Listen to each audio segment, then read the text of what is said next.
It was a gloomy, rainy night. "Sir Fernando, it isn't him, is it? Please tell me it isn't him," Catherine said. "Miss," Sir Fernando said, "as the attending physician for House Grint, I can say with confidence that these symptoms mean you are pregnant." Catherine Grint. Catherine could not believe it. She was currently facing the greatest crisis of her 22 years of life.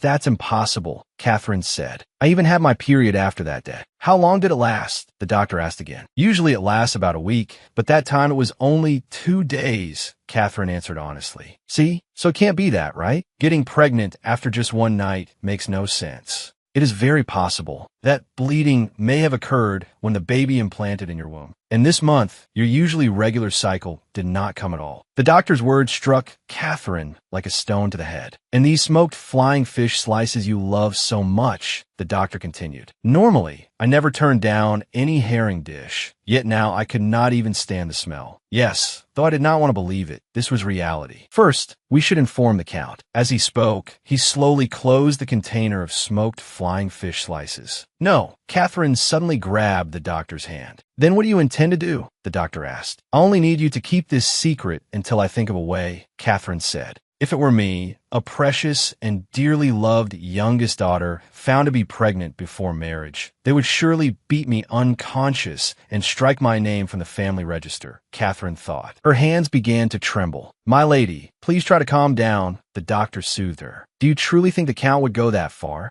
How could you think that? Besides, regarding Lord Morrel, the Count also knows your feelings for him. And are the two families not already discussing a marriage alliance? It will be all right. Please don't worry. And most importantly, you are already engaged." Ansel Morrel, father knew. Her older brother knew. Even the person himself knew. He was the one Catherine had secretly loved for 10 years. And, just as Dr. Fernando had said, the two families were discussing a marriage alliance. Though this sudden accident left Catherine embarrassed and ashamed, with her usual free-spirited personality, she should not have been this painfully anxious. Yet at this moment, her mind was blank, her vision dark, her chest tight, and tears nearly spilled from her eyes because the child's father was not Lord Morrel. When I choked out those words, Dr. Fernando's eyes widened abruptly. The incident had to be traced back to 1 month and 1 week earlier. "Your smile shines like a fallen angel. Your back is so broad, like the ocean itself. I want to gallop across that back like a fine steed." Catherine was composing a letter. "Are you ready?" "I'm ready." Voices came from downstairs. Suddenly, Catherine sensed something was wrong. "What is all that noise at this hour?" she scolded the people downstairs. "Amy, what is going on?" Someone came from the tavern. "Apparently, the young master is dead drunk again." "Again? Amy? Why does he always drink until he loses consciousness?" Catherine said, "Honestly, whatever happens, they should send a carriage to bring him back." "Wait, that was a knightly investiture party, wasn't it?" Catherine asked. "Ah, yes, I think so."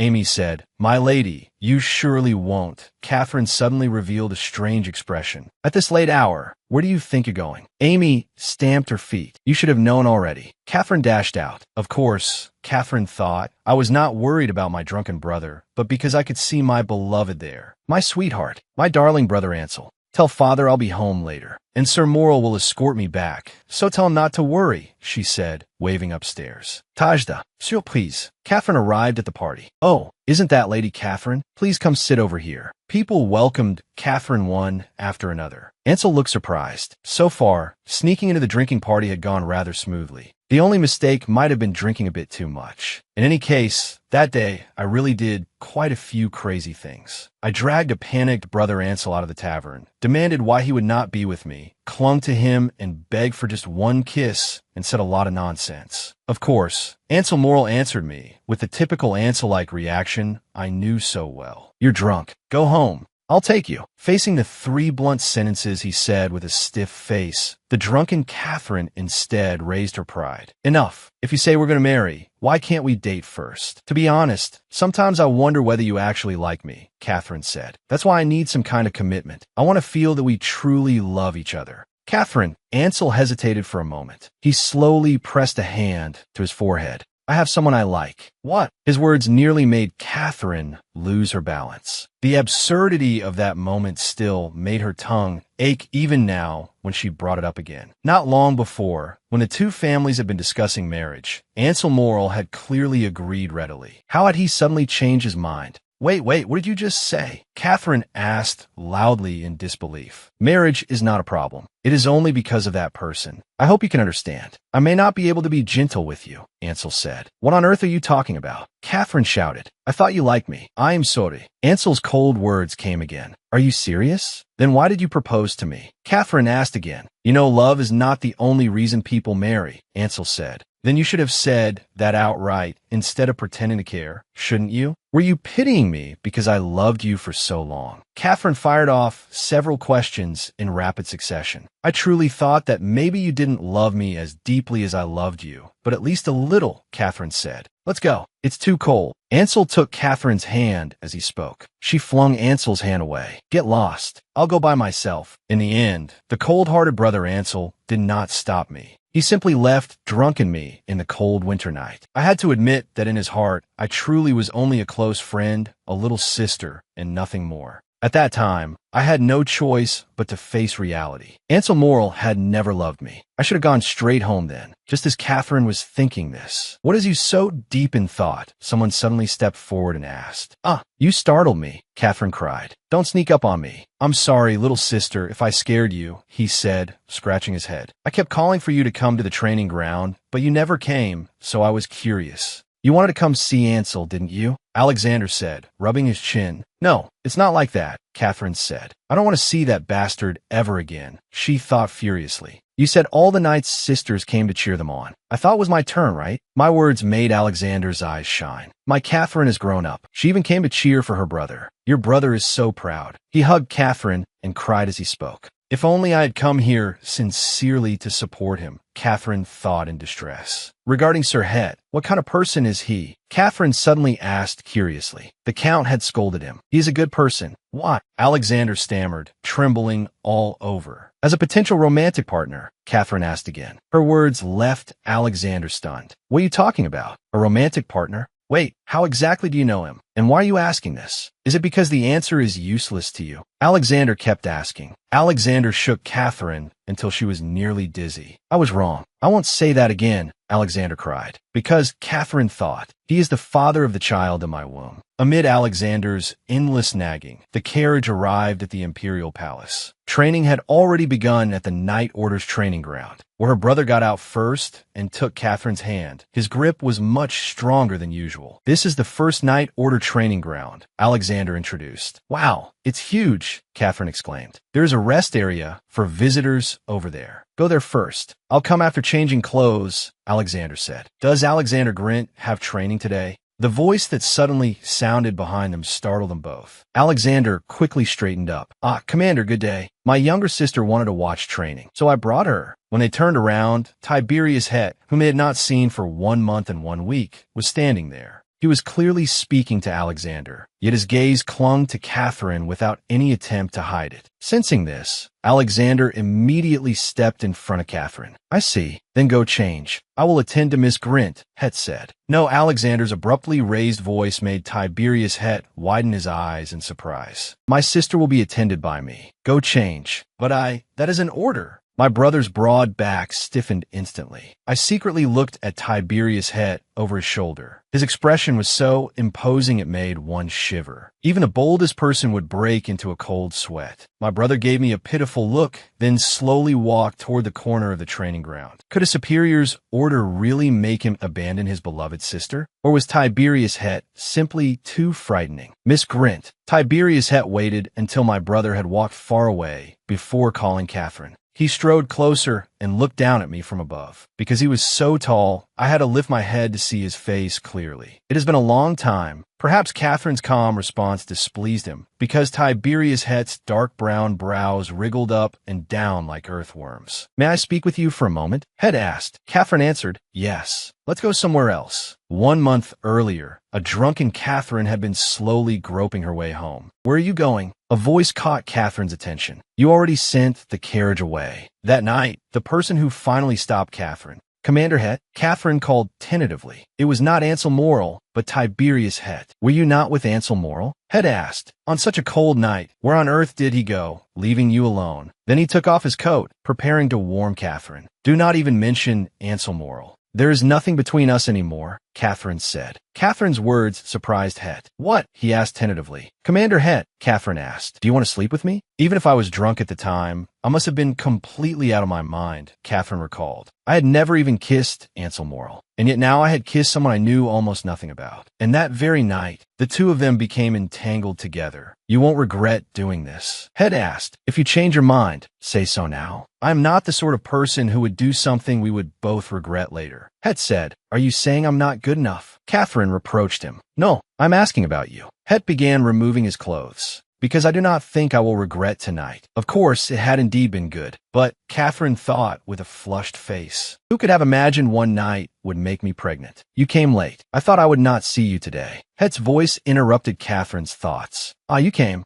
What is going on? Catherine was suddenly startled. Why are you in uniform? Tiberius Het handed me a seat at a table in the open-air garden, then went somewhere. When he returned, he set down a palm-sized box. What is this? Catherine asked. I thought it would suit you, so I bought it. I meant to give it to you sooner, but someone refused to meet me 3 times, he answered. Back then, I had no idea I was pregnant, Catherine thought. While taking note of the complaint hidden in his words about her refusing to meet him, Catherine carefully opened the box. Inside was an expensive brooch edged with gemstones. Catherine remembered this as the new winter item released by the capital's most famous accessory shop. Thank you. It is beautiful, Catherine said. I heard it was not easy to obtain. Does this mean he truly likes me? She thought. If that were true, things would go much more smoothly. I'm glad you like it, Het said mechanically. Then he asked, it is good that you like it, but what you wanted to say was, there are a few things I want to ask. Just in case, Commander Het, when do you intend to marry? The blunt question seemed to fluster even the invincible Tiberius Het. He stood frozen in place, blankly pondering my question. Why are you suddenly asking that? You are not young anymore. Have you not met anyone you favor? Or is your work with the Night Order keeping you too busy? If so, then there is nothing to worry about. Het spoke. I'm not the kind of man who dates with marriage as the premise and pressures the other party.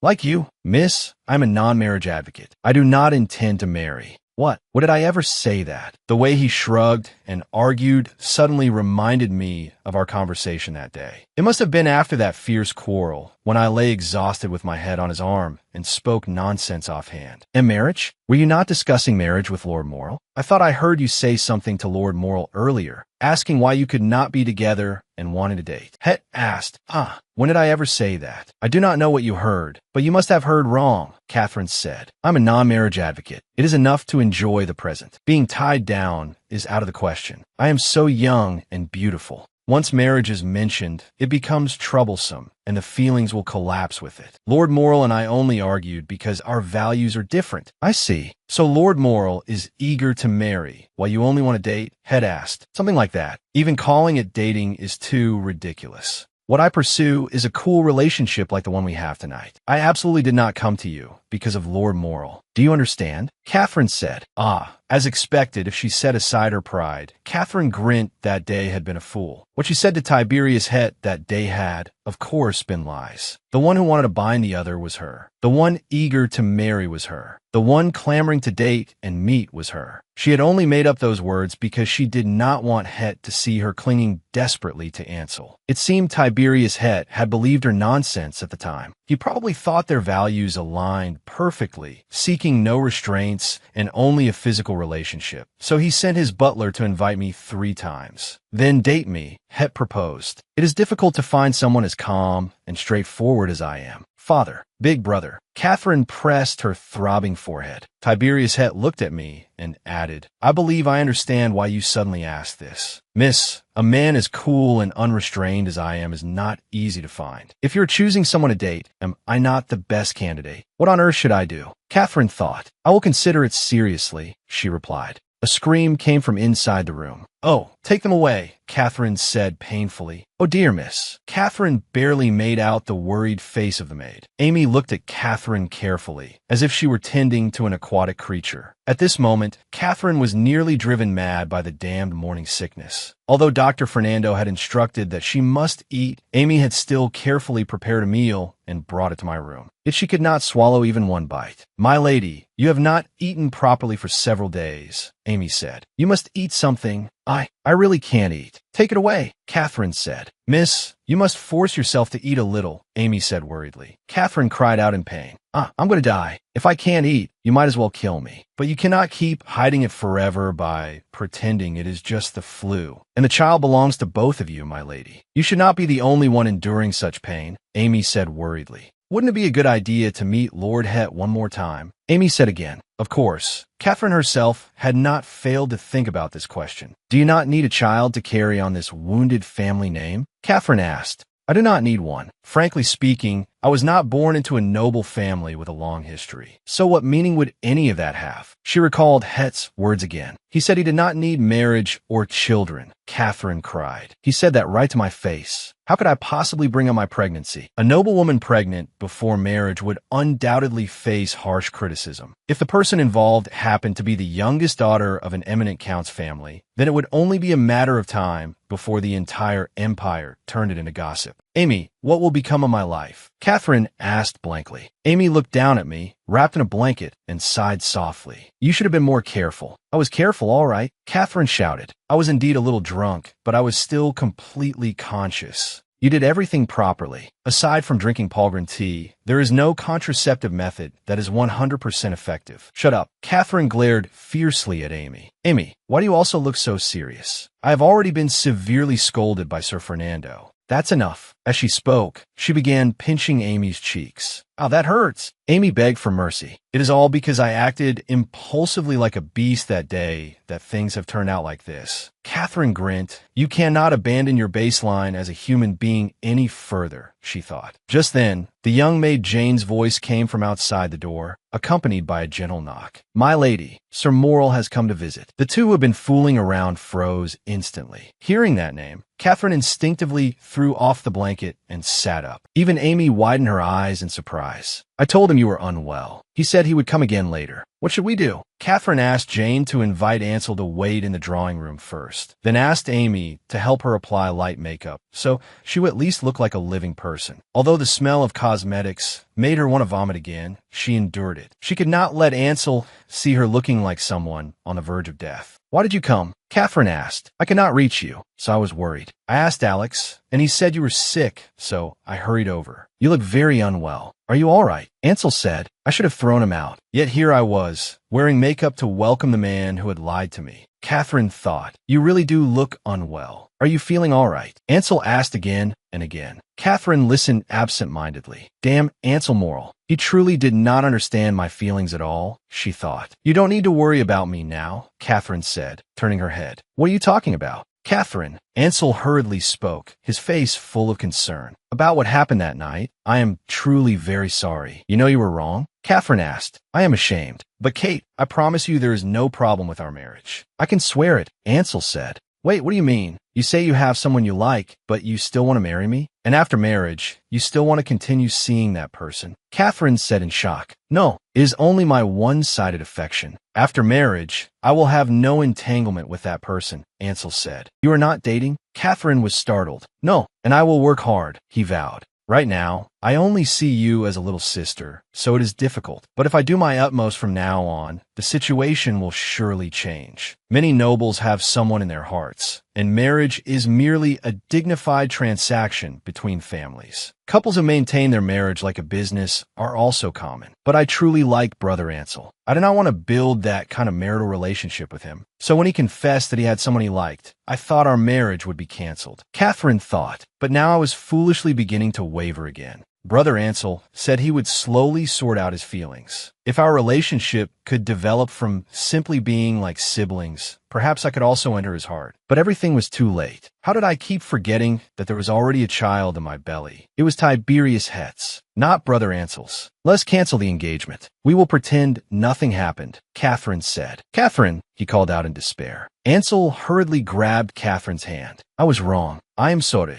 I will work hard. Catherine panicked. Why? Why are you acting like this? If the engagement is canceled, we will never be able to return to how we were before. Just thinking of that makes me very sad. Even if it is difficult now, I will work hard. Please do not give up, Ansel said. I know I still do not have that kind of romantic love, but if I must spend my life with someone, I've always thought that person would be you. Think about how long we have known each other. If it is not you, then who else could I marry? Please, Catherine, he pleaded. Ansel Morrill, who could have imagined the day he would beg me? Catherine thought, first calm down, and let go of my hand. From now on, I will work hard, Ansel said, then leaned in to kiss her. What is this? Catherine was shocked. She shoved Ansel away. What exactly do you think you are doing? You said you needed my commitment, Ansel hesitated. This is not what I wanted, Catherine said through tears. Yes, I know it once was. But why now? She thought, I want to be sure that you love me. Did you really think I would be happy just because you forced a kiss on me? How disgusting, Catherine said. I will pretend this never happened, so get out. Immediately, she opened the door and said to Ansel, Tiberius Het, commander of the Imperial Knight Order of the Spelten Empire. The mere fact that he became commander of the Imperial Knight Order of the Spelten Empire at only 28 years old was enough to imagine how brilliant his achievements were. He passed the regularly held Knight entrance examination with the highest score, received the title of Knight, and joined the order. At 16, he was assigned to the First Knight Order, the elite among the 13 branches of the Knight Order, becoming the youngest member in that order's history. Later, in the campaign called the Spelten Military War, which was part of the Kingdom Annexation Plan, Tiberius Het, as a member of the First Knight Order, achieved outstanding military merit. He was then promoted to captain of the First Knight Order and won victory after victory in the Second and Third Spelten Military Wars.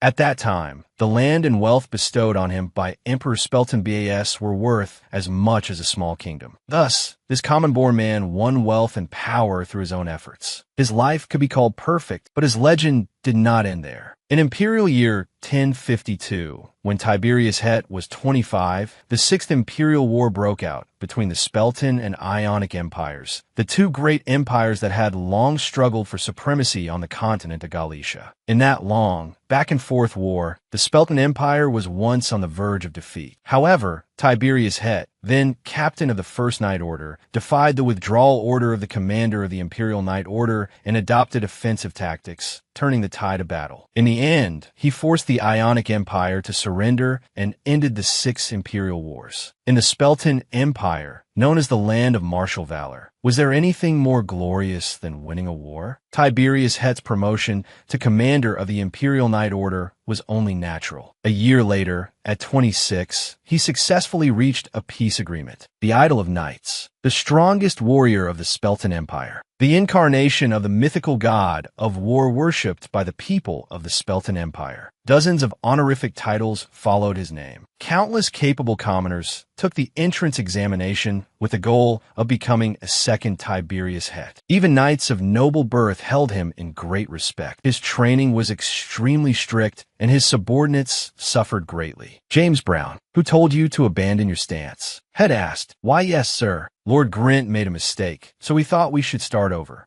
Who made a mistake? Het asked. Alexander Grint did. Yes, I was very certain just now, James said. Sir Grint made no mistake. And finding mistakes is my job, Het scolded. Who gave you the authority to stop the exercise? Has everyone gone mad? I will correct myself, James said cautiously. Sir Grint, Het shouted. Commander, Alexander startled and answered. Yes? Would you mind speaking with me alone for a moment? Het said. His clearly defined features were somewhat rugged, but that was by no means a flaw. First place among men-women most wanted to marry. First place among men-women most wanted to have a flirtation with. First place among people others most wanted to know. Tiberius Het easily swept these three rankings and was a top man of the empire in name and reality. However, because of rumors that had long circulated within the First and Second Knight Orders, the knights' gazes toward this superior had become somewhat subtle. Finally, this day has come. Alexander, good luck. You can do it. People inside the Knight Order said one after another. Alexander followed Het with tears in his eyes. Tiberius Het brought Alexander to the corner of the training ground, pressing his lips together as if hesitating over how to begin. Alexander was terrified by this rare appearance from the commander. The scene of their first meeting appeared in his mind. When he first joined the order, he was assigned to the Second Knight Order. At that time, Tiberius Het, as captain of the First Knight Order, had no contact with him. This ill-fated relationship began after Tiberius was promoted to commander of the Imperial Knight Order and became responsible for overseeing the training of all 13 night orders. You are Alexander Grint. The Grint civil official. House Count Grint. Yes, Your Excellency. After that meeting, Alexander began a comfortable life in the Night Order. The commander, rumored to be as strict as a fierce tiger during training, for some reason openly favored only him. As soon as he showed the slightest fatigue, the commander would notice like a ghost and permit him to rest. The training plan arranged for him was also especially lenient. Even for mistakes like today's, he had never been scolded. Among the knights of the Spelton Empire, where Magargos was regarded as the highest honor, even being promoted to the First Night Order did not make Alexander feel the least bit happy about the commander's excessive care. After long speculation, the knights of the First and Second Night Orders finally reached one conclusion, though they were unwilling to believe it. Their commander seemed to have a special sexual orientation, and the target was Alexander Grint of the First Night Order. This conjecture was quite reasonable. During the period when the commander was considered the Empire's best marriage prospect, he had never had any scandal with the many women in the capital who admired him. Even after occasional gatherings, when other knights left with tavern women in their arms, the commander would always go home as strictly as a blade. As the person involved, Alexander was fully aware of the rumors surrounding him and the commander. Amid this continuous favoritism, he even morbidly confirmed in his heart that the commander was a homosexual secretly in love with him. At this moment, seeing the commander stammering, Alexander almost jumped up to stop him from speaking. If the commander said something like, "I like you," or "date me," he would resign on the spot and leave. Just as Het was about to speak, Alexander suddenly shouted, "Commander, my younger sister is ill today. May I finish training early and go see her?" These words instantly caught his attention. "What? She is ill?" The commander's voice suddenly rose, startling Alexander. "Yes, father is busy with work and cannot take care of her, so I am worried about leaving her alone," he said. "Oh heavens, we cannot leave a sick person alone." No. Het thought for a moment. "Mr. Grint, you may leave early today." "Thank you, Commander," Alexander said. "Then I will take my leave now." "Alexander, also, after training ends today, I would like to visit your home," Het said. Those words shocked Alexander. "It has been more than a month since your promotion, and I have not had the chance to show concern. I feel guilty. I should personally go thank Count Grint for raising his precious son into a warrior of the Empire." "No, you need not go out of your way. This is also the duty of the commander of the Imperial Night Order. It is decided." "No, Commander." Leaving those words behind, the commander strode back toward the training ground where training was underway. Alexander looked at his back and smiled bitterly. What was this supposed to be? Was he going directly to meet the parents and discuss marriage? Imagining the commander kneeling before his father and begging, "Please give me your son," sent a chill up Alexander's back. Dr. Fernando said fresh air helped relieve morning sickness, so Amy insisted on dragging the heavy-bodied me out for a walk. I had wanted to go to the home of my only friend, Casey, to pour out this frustrating situation. Perhaps I would feel better. Must you go to Miss Casey's house? We could also take a walk outside the city where the air is good, Amy said. Catherine asked, "Why do you dislike Casey so much?" "It is not that I dislike her. I just feel she is hard to read." Amy combed Catherine's hair as she spoke. "Still, you have not seen her in some time." Catherine said, "Wouldn't you be happy to see her? You have known each other for a long time." Amy was saying the same thing again. Amy, who had come to Catherine's home at the age of 12,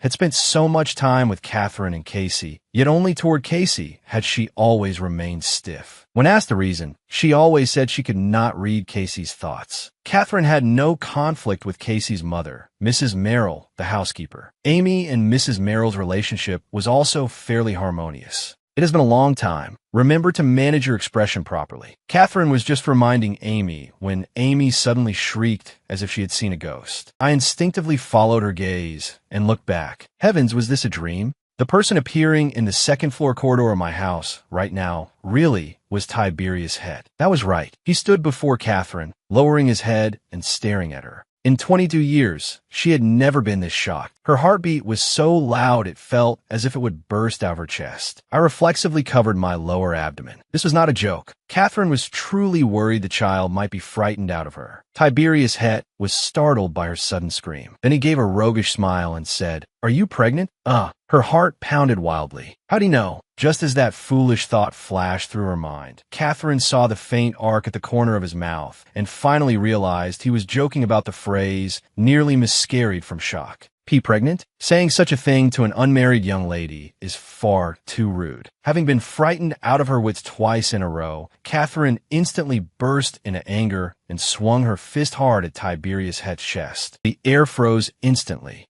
No matter how panicked she was, she should not have casually hit a strange man's chest. Catherine thought. Go die, Catherine grinned. Amid the awkward silence and Tiberius Het's dazed expression, I shamefully tried to withdraw my fist, only for him to gently catch it. He did not fling Catherine's hand away. Instead, he gently opened her clenched fist and softly stroked her palm with his thumb. That strange sensation left Catherine stunned. The face before her, once as fierce as a street thug's, now deliberately wore an unbelievably gentle smile, making Catherine unable to look away for a moment. Behind her came Amy's soft gasp. Heavens! It took Catherine a very long time to understand why Tiberius Het had suddenly appeared in her home's garden. A commander of the Imperial Knight Order had personally visited the home of a subordinate knight. My brother actually believed you when you said you came to comfort a subordinate? Catherine said in disbelief. Why would he not believe it? Het said, you are hopeless. We are not that close. Or do you want to spread our affair all over the neighborhood? Do you have a grudge against me? Catherine said,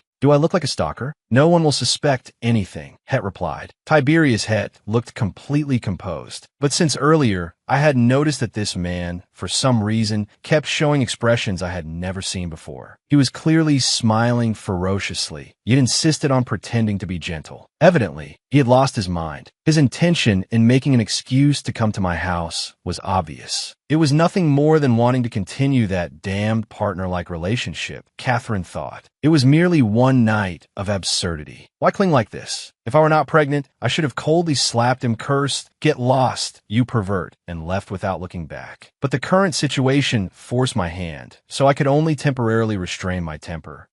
Sir Het, Catherine called. You came to see me today? Should I understand that as your desire to maintain that convenient relationship? Catherine asked. Het was silent for a moment. Yes, he said. Then for now, let us continue meeting, Catherine said. For the child. At least the child should have a father. Really? Het said. But there is something I am curious about. What is it? He asked. If this sort of cool relationship of ours continues, although you say you are a non-marriage advocate, will you perhaps want to marry someday? Is it truly impossible that one day you might want to marry or do something similar? After Catherine stammered through her question, Tiberius Het stopped walking again and stared fixedly at her. Since he was a non-marriage advocate, he must hate talking about marriage. But what should I do? Catherine thought. Forget it. Who cares? Please imagine a cute baby. Oh, how adorable. Chubby cheeks, plump little lips. The hands and feet would surely be long and elegant like yours. Heavens, even the crying would be lovable. You would never get tired of looking at the baby all day. If there were a cute baby in the world who looked exactly like you, you would definitely want a child someday, right? To persuade Tiberius Het, Catherine used every trick she had, secretly hoping he would be moved. Tiberius Het remained silent for a long time, as if pondering Catherine's words. That ambiguous, pitying expression of his made Catherine feel that half her hopes had fallen through. Sigh. After a long silence, he sighed deeply and continued walking. There's no need to worry about such things. Marriage or children, having you is enough. His words left Catherine stunned. As expected of the scum of the century. Catherine nearly turned to stone. Wasn't that plainly saying, I only need your body? Het said, do not make such boring jokes. They only depress me. I was only asking. Why are you depressed? Catherine muttered. Enough. Will you still meet Ansel Morrill after this? He asked again. I don't think I will see him again, Catherine said. You like a man like Morrill just because he has a pretty face? Tiberius Het wiped his face with one large hand and asked sourly. Ansel is handsome, but that is not why I liked him. Then why? Het asked again. Do you have to ask in such detail? But for the child's sake, I decided to answer patiently. If there were no child, I really would. Catherine thought again. She began to tell the story. When I was 12, I almost had an accident. At that time, it seemed to be during the Second Spelton Military War. A group of slaves brought from the kingdom escaped. They planned to flee elsewhere around the capital's festival. I know, Het said. Right. Of course you would know, Mr. Het. You were deployed then, weren't you? Catherine prompted him. Then she continued. I was outside the city and accidentally fell into a ditch, and by chance they kidnapped me. They needed money. A little girl in fine clothes naturally became their target. I think I was locked up for about a week in a tavern basement or somewhere like that. I only found out later that they probably thought I was a noble they could not afford to offend, and were conflicted over whether they should simply kill me. At that time, 2 or 3 royal knights came. I did not know how they obtained the information, but they came to capture the slaves. I was lucky and was rescued. I was so frightened then that my eyes were swollen from crying. I was out of my senses. One of them held me and said everything would be all right. I did not even see clearly what my savior looked like. I only remember that he was injured while holding me and fighting. A long sword pierced straight through his right shoulder. He must have been injured in battle while protecting me. That was, Het said. Yes. Only later did I learn that person was Ansel, Catherine said shyly. Was that really Ansel Morrill? Are you sure you remember correctly? Het raised his voice and asked, with such a serious injury, there must be a scar, right? Does Ansel Morrill have a scar on his right shoulder? Het asked. His question made Catherine feel baffled.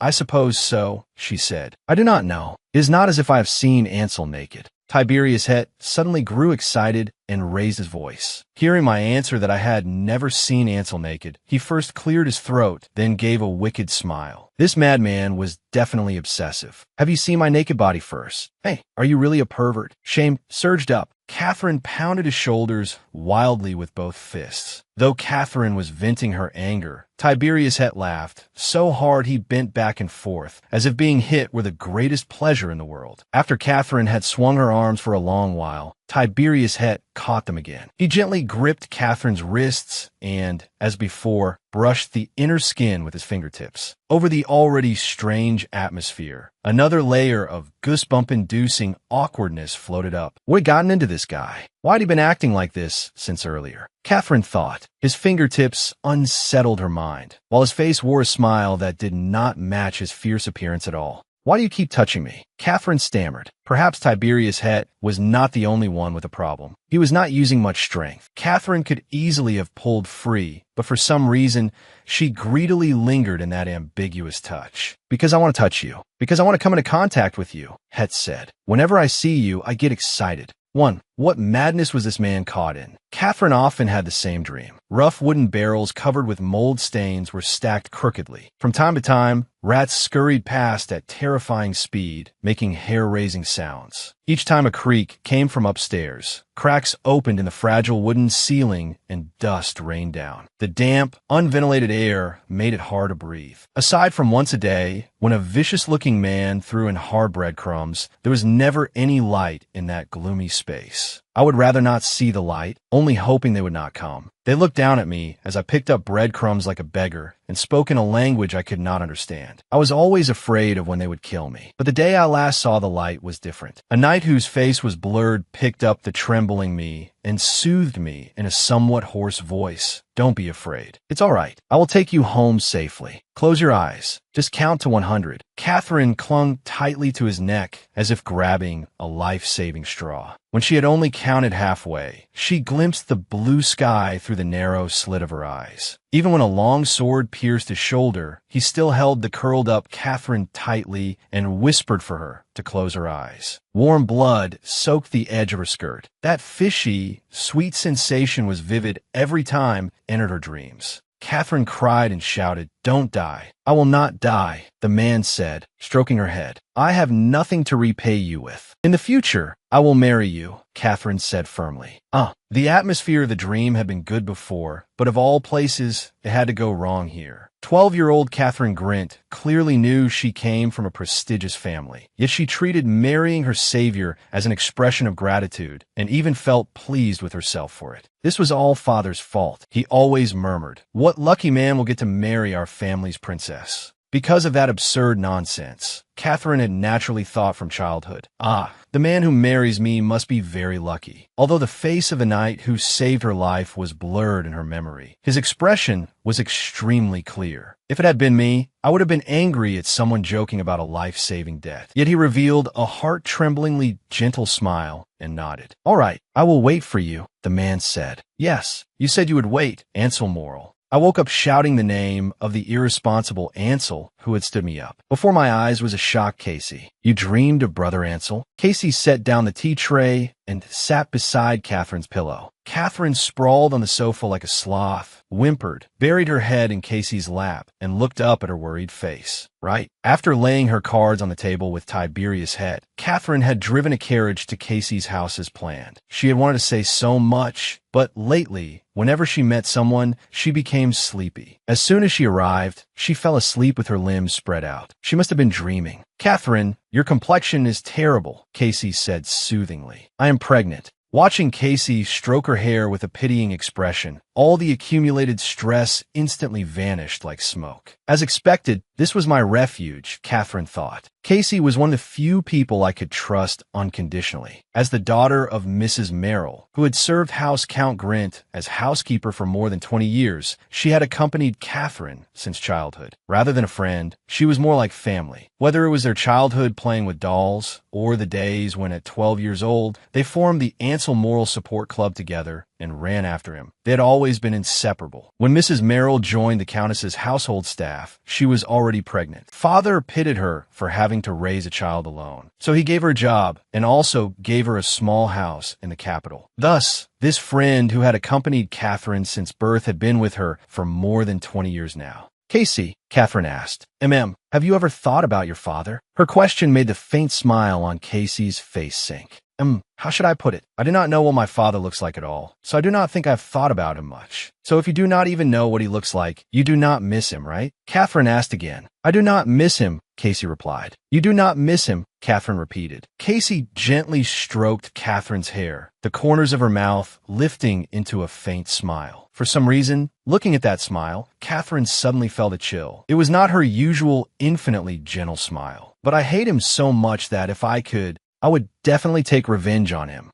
Catherine seemed to be thinking about something. I've always watched how hard Mother worked, Casey continued, and Father clearly knew of my existence. He knew Mother raised me through so much hardship. Catherine asked, this is the first time I have heard that you know who your father is. I do not know who he is, Casey replied, but my mother must know. I can never forgive that coward who knew everything and still abandoned us. Catherine finally understood why Casey's expression had felt so strange. Casey, who was always gentle and rarely angry, was now showing extreme fury toward a father she had never even met. The Casey she knew would never speak in that tone, nor had she ever worn such an expression. Don't be angry. You still have me, Catherine said. She had only been curious about what it felt like to have no father, but she had accidentally made Casey feel worse. Catherine was a little worried. She sat up and comforted her in a light tone. Hearing that, Casey weakly curled the corners of her mouth. By the way, why did you suddenly ask that? Casey asked. Nothing. I was just suddenly curious. Catherine was flustered. She could not exactly say, because I may be about to give birth to a child without a father. Right? How have you and Brother Ansel been lately? I'm dying of curiosity. Tell me quickly. Casey picked up a cookie, fed it into Catherine's mouth, and pressed her for an answer. To be honest, Catherine was sick of it. Why had the conversation circled back to Ansel Morrill again? Though she did not want to shift the blame, thinking carefully, he truly was the root of everything. Let him be struck by lightning. I don't plan to marry Ansel anymore, Catherine said while chewing the cookie. What? Casey's face sank in surprise. You don't plan to marry Brother Ansel? What? No reason, Catherine said. What nonsense are you saying? Do you have someone you like? Casey pressed. No, Brother Ansel doesn't like me. Seeing Catherine's gloomy expression, Casey was shocked and grabbed her hand. No, Catherine, you know Brother Ansel's personality. He only keeps his distance from you because he's shy. You absolutely must not think about not marrying him. Do you hear me? She had no idea how I had been treated by Ansel, yet she was stopping me for no reason. That made me very unhappy. Catherine said, he just doesn't like me. I heard he has someone he likes. I won't like him anymore either. Catherine, her pride wounded, blurted out the truth. Casey's face instantly twisted fiercely. Today, Catherine had truly seen too many expressions Casey had never shown before. He said that.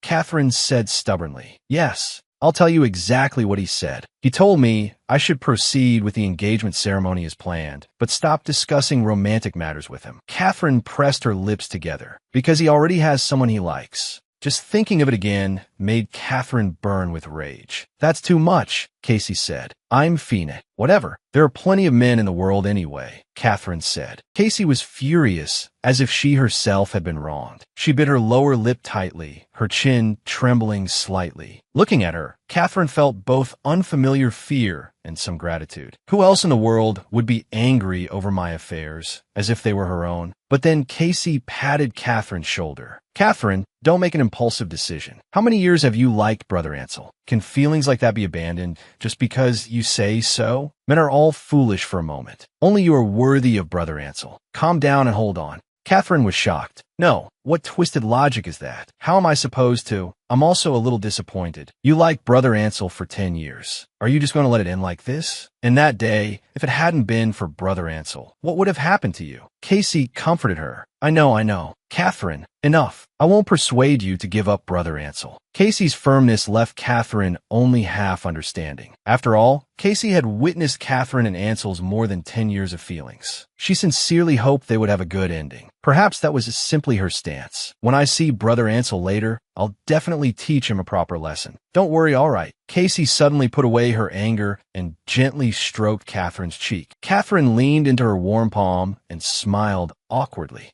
I'm sorry, Casey, Catherine thought. Probably because of the child of that strange man in my stomach, my 10 years of feelings with Ansel really are going to end. I have never given birth, so I cannot be sure, but babies might look exactly like their fathers. Catherine thought, just like that hateful man, this baby is tormenting me endlessly inside my stomach. Every bite of food she swallowed came back up. Within a few days, she had become thin enough to be skin and bones. She had even developed constipation, making it difficult to go to the bathroom. She felt weak all day and was constantly drowsy, barely able to leave the bed. She might as well be killed. Dr. Fernando, how long do I have to remain half dead like this? Don't tell me I have to keep vomiting until childbirth, Catherine asked. Probably not. However, Fernando said, you may need to endure it for over another month. It varies from person to person. Some pregnant women suffer morning sickness until delivery. His words struck Catherine like a bolt from the blue. What? It has only been 1 week, and I'm already about to die. How is that possible? My lady, calm down. Getting angry is bad for prenatal care. As I said before, maintain a calm state of mind, drink plenty of water, don't be picky with food, stay warm, and breathe fresh air often, Fernando hurriedly said. Enough. My ears are about to fall off. Amy will take good care of me. Please don't worry, Catherine said. Madam, you should start getting ready. If you feel too unwell, should I say you won't be going today? Amy asked.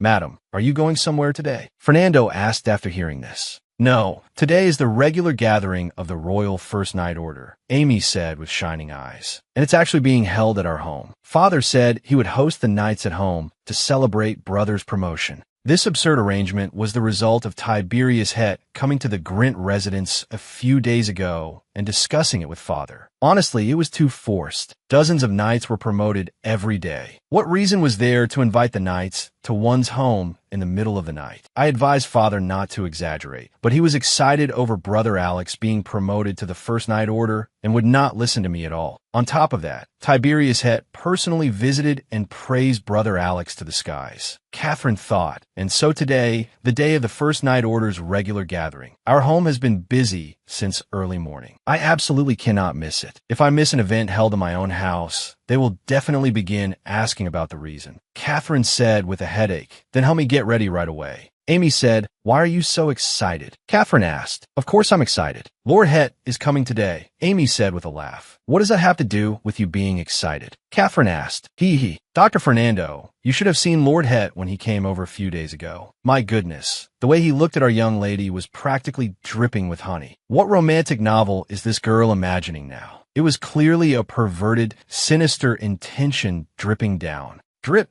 dripping. Really, Fernando did not disappoint Amy either. Actually, that was the first time I saw Lord Het with my own eyes. I had only heard before that he looked like a vicious bandit, but he was completely different. Amy continued, he's super masculine, super refreshing. So refreshing he could kill. Just meeting his eyes made my hair stand on end, Catherine said speechlessly. I think he's 10,000 times better than Lord Morrill. To be honest, Lord Morrill is too handsome, and that actually feels pressuring. Amy continued. How should I put it? He feels as if he has no bones. At night, he probably doesn't have much strength either. What did you say? You really have no filter. Come here and see if I don't hit you. Ouch, my lady. The two tangled together. While being hit by Catherine, Amy kept happily chattering. Look at Lord Het. With a face like that, you can tell he must be very capable, right? My lady, what nonsense are you saying? Have you gone mad, you girl? Catherine smiled awkwardly and secretly glanced at Dr. Fernando, who was taking out a handkerchief to wipe his forehead. Although Amy and the doctor were as close as family, this was still far too embarrassing. By the way, when does my lady plan to tell the Count? Fernando asked. His words startled Catherine. When I saw him in the drawing room earlier, he asked about your health. I nearly went mad, trying to muddle through. He has never worried so much about you over merely catching a bad cold. Although he had brought it up to cover the awkwardness, thinking carefully, this was indeed a worrying topic. There was still some time before her pregnancy would show. She could take it slowly. You cannot hide it forever. Before Fernando could finish, Amy cut in first. My lady, shouldn't you tell Lord Het first?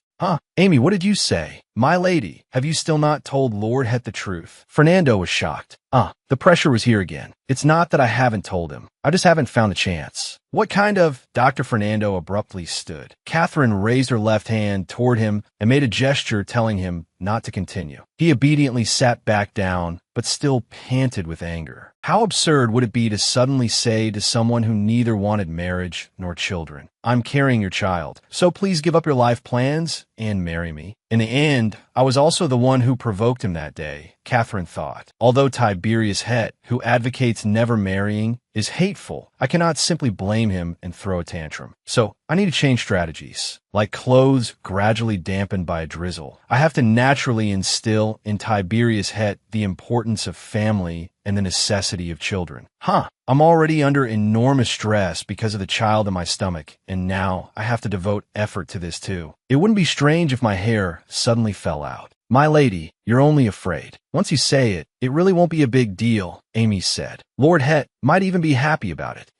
Today, with a dress I recommended yesterday, and put this over it when you go out. Ignoring Catherine's rhythm completely, Amy excitedly took from the dressing table drawer the brooch Tiberius Het had given her. How peaceful. Far too peaceful. Someone was worrying so much she felt the world was about to collapse. Yet Amy was still fussing around pointlessly. When pale blonde hair was edged with gold by sunlight, Ansel Morrill always felt a dizzy, mysterious illusion. His lover, Casey Bennington, possessed precisely the kind of beauty that could topple a city. She had been weak since childhood, and that fragility made her seem even more pitiful, driving Ansel almost mad with obsession. When had it begun? Once upon a time, the little girl who had run behind him and Catherine had somehow occupied his heart in a single moment. Brother. Hearing the door open, Casey Bennington, who was already by the window, showed a faint smile and beckoned to Ansel. As if bewitched, he approached her and knelt on one knee. Casey had long grown used to the way he knelt before her, without hesitation. The smile remained on her face. Casey gazed at Ansel's infatuated, dazed blue eyes and gently stroked his cheek. Before her hand could pull away, Ansel hurriedly caught it. Catherine came yesterday, Casey said with a cold smile. She said she doesn't want to marry you anymore. See, Catherine, don't worry, I will. I will talk to her properly again. We will definitely marry according to plan. I promise. Don't worry, Ansel hurriedly said. I'm not saying this out of sympathy. It's because foolish Catherine still thinks you're good. She once loved you blindly, even without any response. Actually, you never needed to deceive her. She had already given you a chance. Yet you shook her with words like having someone you like. The angelic smile vanished without a trace from Casey's face. In its place was a sharp fury. Her tightly clenched teeth trembled slightly. It was by no means a beautiful expression, yet Ansel found it dangerous and alluring. I believe you said you would definitely make the marriage happen, Casey said. Yes, Casey, believe me. We will definitely, Ansel said. Casey said, she said she doesn't want to marry you. She said she won't like you anymore. This is the first time in 10 years she has said anything like that. Do you know how many years of effort I spent for her happiness? Do you know? Casey, Ansel murmured. Listen carefully. I will not give you a second chance. The furious Casey suddenly raised a gentle smile again, slowly bent her knees to meet Ansel's eyes, and placed a brief kiss on his lips. She continued, What I love is Catherine Grintzman, not Ansel Morrill. Don't expect my understanding anymore, darling. A cold sentiment fell from the slightly upturned corners of her eyes. This party, celebrating Brother Alex's promotion under the name of the Knight Order's regular gathering, was held in the annex of Catherine's home. The annex, which had not been used in a long time, had been polished until it shone since morning. In the spacious annex, large enough to contain the Knight Order training ground, more than a dozen tables were arranged, and dozens of knights from the First Knight Order took their seats. I don't know why the knights' gathering had to be held at our house from the very beginning, Catherine thought. In the noisy atmosphere of the annex, there were more than one or two awkward things. Even if one put aside Father and Brother Alex sitting at the enormous round table for a Knight Order gathering full of burly knights gathered together, Father had invited an indoor chamber ensemble more suited to a noble women's social event. What kind of aesthetic was this? Under the light of the luxurious crystal lamps, melodious music flowed, paired with a group of warriors so burly they felt suffocating. The combination was simply bizarre. Even more absurdly, since this was a regular gathering, everyone was actually wearing tight knight uniforms. Was this really what a gathering should look like? If Mother were still alive, how would she have stopped this awkward disharmony? Catherine thought. Ansel and Tiberius Het. Was this ridiculous seating arrangement intentional? Actually, this should have been something I worried about, but lately I have been dazed and unwell with no energy to care about it. In the end, why did the Knight Order's regular gathering have to be held at our house of all places? Catherine thought. Father was probably in high spirits. Before the tables were even full, he began to toast Tiberius Het and boast about his son. I knew from the time he held a sword at 6 years old that he would become a knight. I knew he was no ordinary noble child. Yes, when Lord Grint was still in the Second Knight Order, I paid special attention to him and thought he was a rare talent. Unexpectedly, Tiberius Het was unusually cooperative and echoed Father's words. Rather than truly thinking Brother Alex was a talent, it seemed more like, for some reason, he very much wanted to perform well in front of Father. Oh, is that so? Haha, my son really is capable. He takes after me. Since childhood, there was nothing he couldn't do, Father continued. Father, please stop. I was embarrassed on his behalf. Father had completely failed to notice Brother Alex's flushed face and Brother Ansel's awkward smile. But honestly, it would be fine if only Brother Alex felt embarrassed, Catherine thought. Please, whatever you do, don't shift the topic onto me. And Lord Het, I cannot avoid mentioning our family's princess either. Father, I beg you. As expected, I could not escape. I had always hoped for a daughter, so you have no idea how happy I was when she was born. When she had only just learned to babble and looked at me for the first time and called me Papa, that excitement. People who haven't experienced it wouldn't understand, Father said with emotion. Ha ha, she must have been adorable, Het said naturally. This opening to a long bow stretching back 22 years gave me a splitting headache. Worse still, he was now telling embarrassing stories about my babyhood in front of a man who neither wanted marriage nor children. She's still adorable now, isn't she? She completely takes after my wife. Snow white skin, big bright eyes. Look at her. Father's next words startled Catherine. Huh, how can she be so beautiful? Father, Catherine said with an awkward smile. Yes, even in the capital, I have never seen a girl as beautiful as Miss Grint, Het said. What on earth is he saying? Catherine thought. I must have been blushing like a ripe apple. Without touching them, I knew my cheeks were burning. Faced with Father's extravagant praise, Tiberius Het looked at Catherine's face, the corner of his mouth curving into a faint smile like fine snow. When their eyes met, Catherine awkwardly lowered her head. I can hardly bear to marry off my daughter. I wish I could keep her by my side for life. Fortunately, she has always liked Ansel so much. Father sighed, sounding a little regretful. This was no longer just a hint, was it? Why was he choosing only sensitive points as topics? Catherine thought. Father, what on earth are you saying? Catherine said. Actually, Ansel is practically like a son to me, so I'm not worried, but as a father. Father kept rambling. Our Lord Morrill and Miss Grint lovers. Het suddenly said. I thought Miss Grint had someone else in her heart. Tiberius Het propped his chin on both hands. He slowly looked toward Catherine. As expected, this was clearly Tiberius Het's strategy to test Catherine. Had he not always emphasized maintaining a calm partnership? Yet secretly, he cared about Catherine and Ansel's relationship.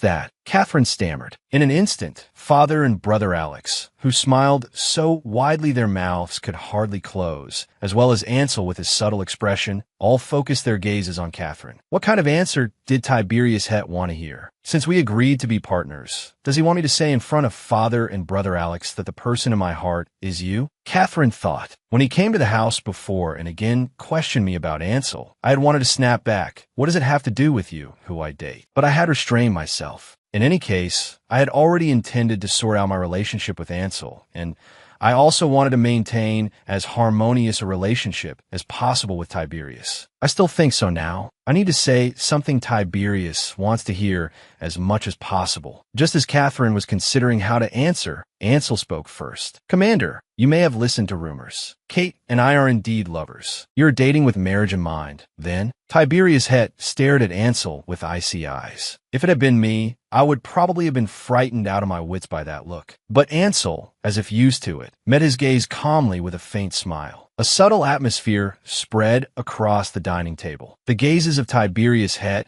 and Ansel seemed as if they could spark. I see. Unexpectedly, the first to look away was Tiberius Het. He glanced at Catherine with an unreadable expression and said nothing more. Why did I do that at the time? Clearly, if I had only remained silent, things could have passed along with the flow. Catherine thought, why, at that moment, did I feel sorry toward Tiberius Het?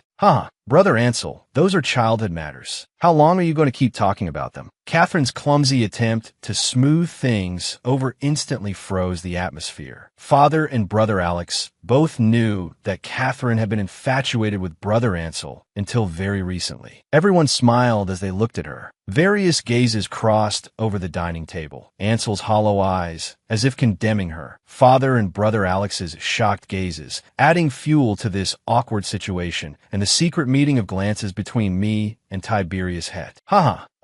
This fruit is really fresh. Try some. To break the awkwardness, Catherine pointed at the salad served as an appetizer and changed the subject. It was a fruit salad drizzled with yogurt dressing. She speared a piece of orange and stuffed it in her mouth. The sweet and sour flesh burst in her mouth and unexpectedly stirred an appetite she had not felt for a long time. Strange. When my morning sickness was severe before, I could barely eat anything, Catherine thought. This unexpected appetite made me a little happy. Usually, I did not even like sour fruits like oranges, let alone before the morning sickness. Is it good? Probably startled by the way Catherine was attacking the salad like a starving wolf, brother Alex, sitting beside her, asked with an awkward smile. When she looked carefully, half the crystal bowl of salad was already empty. Only cherry radishes and lettuce remained in the bowl. The oranges had been picked clean. You usually don't like sour things. Looks like this suits your taste this time, Father said with a smile while pouring wine. Somewhat embarrassed, I set down my fork, only to see Tiberius Het across from me, holding back an amused smile as he pushed the salad bowl in front of him toward me. You look as if you're eating it very happily. Like a cute little rabbit, he suddenly said. That was too rude of me, Het suddenly said. No, not at all, Catherine said, declining. I could only respond with an awkward smile that anyone could see through. Father looked at me and Tiberius, his eyes clearly suspecting that there was something subtle between us. No way. I finally managed to change the topic. And now he was at it again, Catherine thought. I do not know why things like this have been happening since earlier. I truly hoped he would know when to stop. But Tiberius Het seemed not to understand what stop meant. He persistently watched me eat and added in a satisfied tone, "The brooch is beautiful. As expected, it suits you very well, miss." He pointed at the brooch pinned to my shawl. The moment he said this, the dining table fell into another awkward silence. This was practically openly declaring that there was something between us. My mind instantly went blank. Father coughed dryly, while secretly glancing at Brother Ansel's expression. Brother Alex openly looked back and forth between me and Tiberius. Brother Ansel seemed to be thinking about something.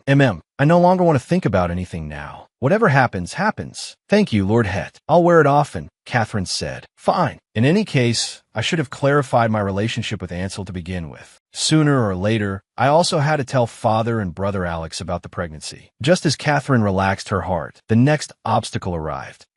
The servants entering with the main course carried a strong and familiar smell. If this had been Catherine Grint before pregnancy, she would definitely have clapped happily at this smell and picked up her knife and fork. "My lady, I'll set down your plate, the servant said. It was mackerel steak. This was absolutely the smell of mackerel steak. Damn it. The child in my stomach seemed terrified. Mother, I hate mackerel steak. That cry, as if coming from inside her belly, instantly turned into nausea. Everyone at the dining table looked at Catherine in shock. Oh, the three men all looked at her in unison with the same expression, mouths open and eyes wide, probably guessing the reason for her sudden retching. Ugh, that damned child seemed to be shouting, "No way, mother!" Her stomach churned violently. She only wanted to get away from the damned mackerel steak before her at once. Without thinking, she covered her mouth and rose from her seat. Creak! The sound of my chair being dragged rang out. I saw Tiberius Het also stand up, his face full of concern. Father anxiously grabbed Tiberius Het's arm and pulled him up. Tiberius Het stood without knowing why. Father nodded slightly toward Brother Ansel, who was seated behind. Ansel, can you help me go check on Catherine? Ah, yes. Ansel answered. Catherine covered her mouth and bent over. Through her blurred vision, she saw Tiberius Het kneel on one knee and meet her eyes. His eyes were full of concern, for some reason, that made Catherine's panicked heart settle slightly. Ansel personally helped Catherine to her room and laid her on the bed, but he did not leave. He sat down by the bed with a look as if he had something to say. Are you all right? Where exactly does it hurt? How does it hurt? Ansel asked. I'm fine now, Catherine said, turning her head away. Look at me, all right? Catherine lay on the bed, deliberately gazing into empty air. Ansel's pale face suddenly entered her sight. He was definitely about to bring up those suspicious things at the dining table. So I deliberately pretended to be suffering and delirious, my eyes unfocused. Catherine, didn't I tell you before? I will work hard. Stop being angry, all right? Even as a joke, it hurts me when you say things like that. Ansel said, what words were a joke? Saying there's nothing between me and brother? That wasn't a joke, Catherine said. I don't want to talk about this with you anymore, brother. My mind is made up. I don't want to change it. Even if you break up with the girl you like and come back to me, I won't want you anymore. Yes, to be honest, now it was not that I did not want to. I could not. Catherine thought. From a moment another man's child was in my belly. The fate between Brother Ansel and me was already over. No matter how regretful, I could only face it calmly. Why are you so stubborn? Ansel said. What? His words instantly made Catherine furious. Stubborn? You call this stubborn? Catherine, please. I'm so tired, Ansel said. I don't understand what exactly you're tired about. Are you more tired than I was, following behind you like an idiot for 10 years, only to hear you say in the end that you had someone you liked? I'm sorry.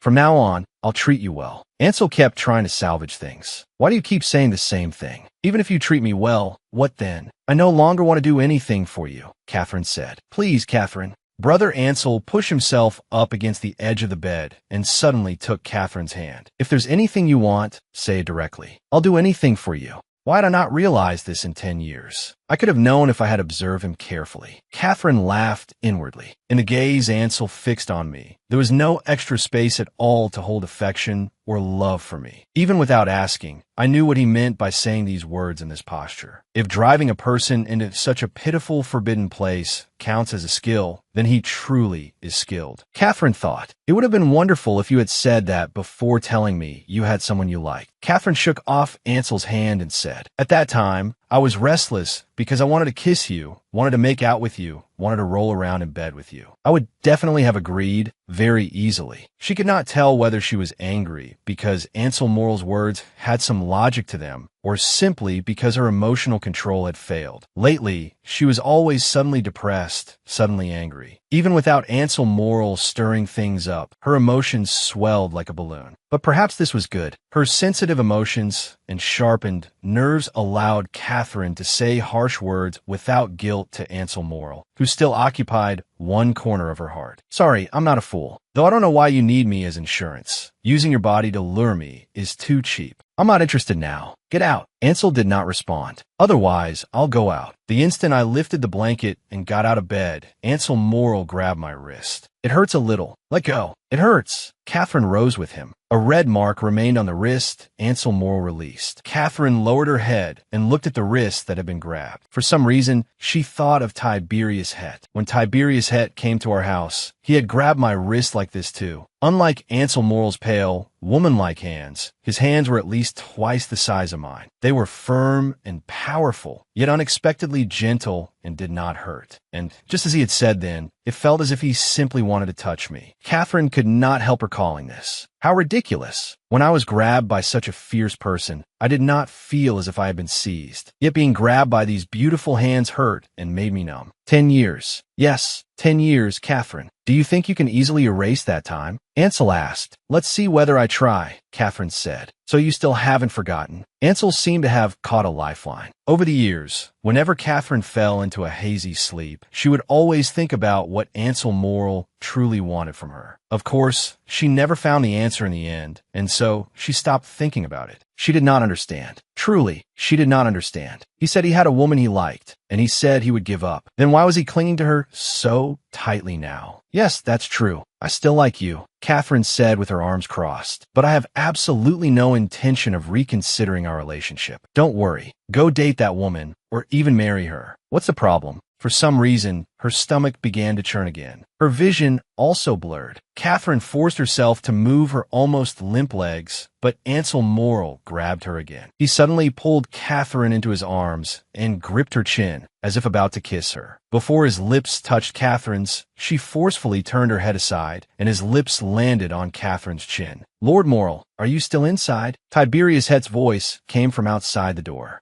At this moment, like the gates of hell, that voice was practically his savior. Ushet, Ansel Morel, terrified, covered Catherine's mouth with his hand and once again held my arms and waist tightly, leaving her unable to move or make a sound. He stared at Catherine, signaling with his eyes for her to be quiet. Looking at Ansel Morel's cold, threatening blue eyes, Catherine finally felt fear belatedly. It was too frightening. She had never seen such a strange Ansel Morel before. He had clearly gone mad. The brother Ansel, who had always been gentle and kind, was now completely like another person. Miss Grint, are you there? Along with knocking, Tiberius Het's voice sounded again. As long as we stay quiet, he will naturally leave. This is a noble lady's private space. Without permission, he cannot enter without authorization, Ansel whispered. But Catherine prayed wildly in her heart. Please notice something is wrong. Please, like a damn knight, break the door down and take me away from here. Het stopped knocking. After the movement outside the door disappeared, the hand Ansel Morel had pressed over Catherine's mouth slowly moved away. At the same time, Catherine could no longer hold back, and tears burst out. He was still restraining Catherine in an awkward posture, preventing her from escaping. I'm sorry. Seeing Catherine frightened into tears by his rough behavior, Ansel Morel squeezed out a brief apology. Should she curse him as a bastard, a beast, or an idiot? Just as Catherine was inwardly cursing him. Footsteps that she had thought had left suddenly sounded again. With a click, the door was pushed open. Ansel Morel, holding Catherine in panic, abruptly turned his head. Het, Lord Het. Catherine's crying voice changed pitch. Using all her strength, she pushed away the weakened Ansel Morel and rushed toward Tiberius Het, who had walked in. That feeling was a little strange. It was like returning to the moment when she was 12, when a mountain knight rescued her from a nightmare and she threw herself into his arms. Yes, it was exactly that feeling. Wah! Reason told her how miserable she looked, but her body, like a fool, clung tightly to Tiberius Het's arm, crying with snot and tears as if she had found her lost father. When she raised her head to look at Tiberius Het, his expression was even more unfamiliar than Ansel Morel's had been earlier. His muddy brown pupils shook like scorching heat haze. His slightly parted lips trembled faintly. She could not guess his emotions at all. Very soon, Catherine understood from the muscles of his clenched jaw and the suddenly icy gaze he turned toward Ansel Morel that his emotion was anger.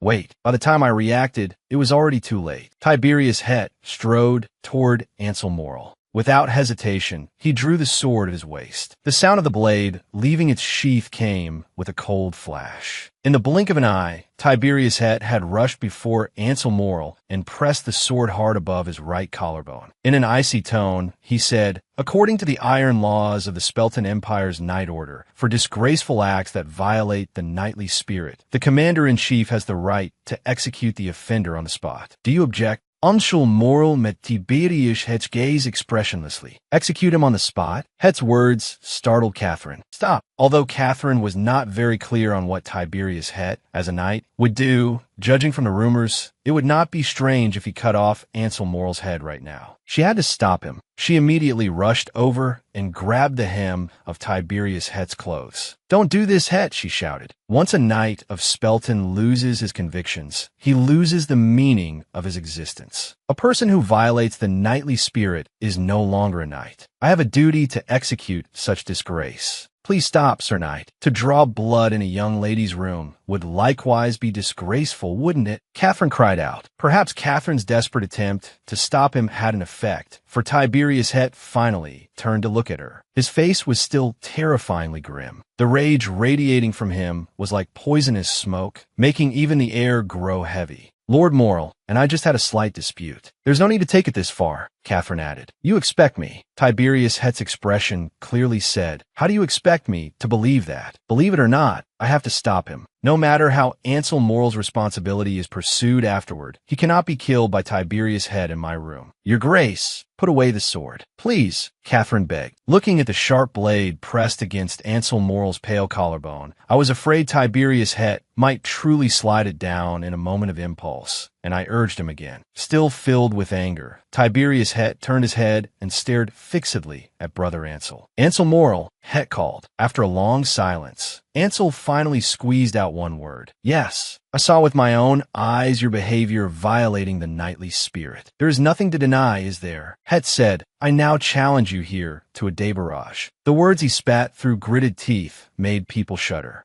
Débarrage, a method of dueling derived from the ancient imperial language meaning opportunity, was a mild execution carried out by a superior against a subordinate when a knight violated chivalry, that is, the knightly spirit. Chivalry covered the basic virtues of knights, from loyalty to the etiquette of protecting the weak. Applications for débarrage usually occurred on the battlefield. As their creed said, there must be valor on the battlefield. To devote one's life in loyalty to the monarch and die heroically in battle for the empire's ruler was a knight's honor. Yet there were always those who feared death and disobeyed orders or fled on the battlefield. Such disgraceful people who violated the knightly spirit would be executed on the spot by their superiors. However, even a wise commander had times when he treasured talent. Thus débarrage came into being, granting one final opportunity to those who should have been executed. According to the rules, the superior who ought to execute the subordinate would duel the subordinate one-on-one. But the outcome was already assumed. The winner would be the subordinate who had violated the knightly spirit, and the loser would be the superior who applied for débarrage. The essence was to allow the knight to regain recognition of his honor as a knight through a valiant duel witnessed by colleagues and nobles. In the Spelton Empire, where strength determined rank, the superiors in the knight order were usually stronger, but they would intentionally allow the subordinate to win. This was both a pardon for the subordinate who had violated discipline and the tradition of débarrage. In addition, the witnesses and colleagues would forever keep secret the reason for the débarrage, that is, the specific conduct that violated the knightly spirit. Of course, everyone understood in their hearts that 99% of débarrages were due to failure in battle, disobeying orders, or fleeing the battlefield without permission. But in principle, everyone would keep the secret for the knight who received an opportunity. But this time, a débarrage suddenly initiated at a noble family's annex? This was not a battlefield. What exactly had Ansel Morel done to violate the knightly spirit that made Tiberius Het draw his sword against him? Father and Brother Alex both looked at Catherine with puzzled faces. When Sir Het requested to borrow the training ground and asked me to serve as a witness for the duel, I was very confused, Father said. "Catherine, do you truly know nothing about this?" "I'm not sure," Catherine said absently. She did not even know where to begin explaining. If I tell the truth, Father and Brother might try to kill Ansel Morel. In any case, the details of the violation of the knightly spirit will be kept secret, so it should be fine, she thought. Seeing Catherine remain silent, Father quietly turned his head away. Brother," Catherine asked quietly, "you said this is a duel where the stronger person always loses, right? Is there any situation where the superior never loses?" "Such cases almost never exist," Alexander said, supporting his chin. "In a duel, the superior's defeat is a sign of pardon. Therefore, if the knight who violated the knightly spirit does not win, it is extremely shameful. It means you should be executed immediately, but because of external pressure, we cannot cut off your head. Moreover, we have no intention of regarding someone like you as a knight. Alexander's words left Catherine momentarily speechless. Then what happens to a knight who loses in the duel? Catherine asked. Such cases are rare, but so far, all subordinates who lost in the duel. Alexander said, they felt that living was a disgrace too dishonorable to bear, so they all committed suicide. Probably. Before brother finished speaking, the duel began. The piercing clash of two swords resounded through the training ground. How to describe the scene of the two crossing blades? Because the difference in strength was so great, it looked simply absurd. Ansel Morel's build was also considered tall, but standing beside Tiberius Het, he looked thin. No, it was not that he looked thin. He truly was at a disadvantage. This débarrage should have demonstrated the virtue of a superior yielding to a subordinate. Yet Tiberius Het seemed to be using all his strength. Ansel Morel could only barely defend, looking extremely endangered. Catherine's guess soon became reality. The instant the blades separated, Tiberius Het launched a storm-like assault. The ringing clashes echoed terrifyingly through the training ground. As the exchanges increased, the watching knights began to stir. Clearly, most of them had seen that something was wrong. Brother Alex was no exception. "See, Commander, this is—" Alexander stammered. Tiberius Het had clearly had no intention from the start of covering up his subordinate's disgrace. After only about a dozen exchanges, Ansel Morel's sword flew from his hand. "What is this? This is too improper." The crowd below murmured. The superior had won in a débarrage. Amid the uproar, Tiberius Het stepped on. Ansel Morel's sword as he struggled on the ground, bent down, and whispered a few words to him. Then he turned and left. Everyone was stunned. Catherine was the same. What on earth was he thinking? In front of so many subordinates, he was openly forcing his own subordinate to commit suicide. The next day, the débarrage between Commander-in-Chief Tiberius Het and First Knight Order Knight Ansel Morel, which had taken place at Count Grint's residence, caused a sensation in the imperial palace and even throughout the entire capital. Glenn, the young attendant of the Het family, was very sharp. Although his master usually did not speak much, just from the fact that the débarrage had occurred at Count Grint's home, he roughly guessed the reason. Only that young lady could make his master lose reason. A débarrage occurring in an annex was already strange news, and the report that the superior had not allowed the subordinate to win shocked everyone who heard it even more. "I heard Lord Morel is still recovering from his injuries in the annex," the servant said. "Why have I not heard that he died?" "He doesn't have that much courage," Het said doubtfully. "Master, your reputation has also been damaged. If you were dissatisfied, why not personally execute him? Why do something that makes you a laughingstock? Once the news reaches the capital, your popularity will plummet," Glenn said. "I don't care.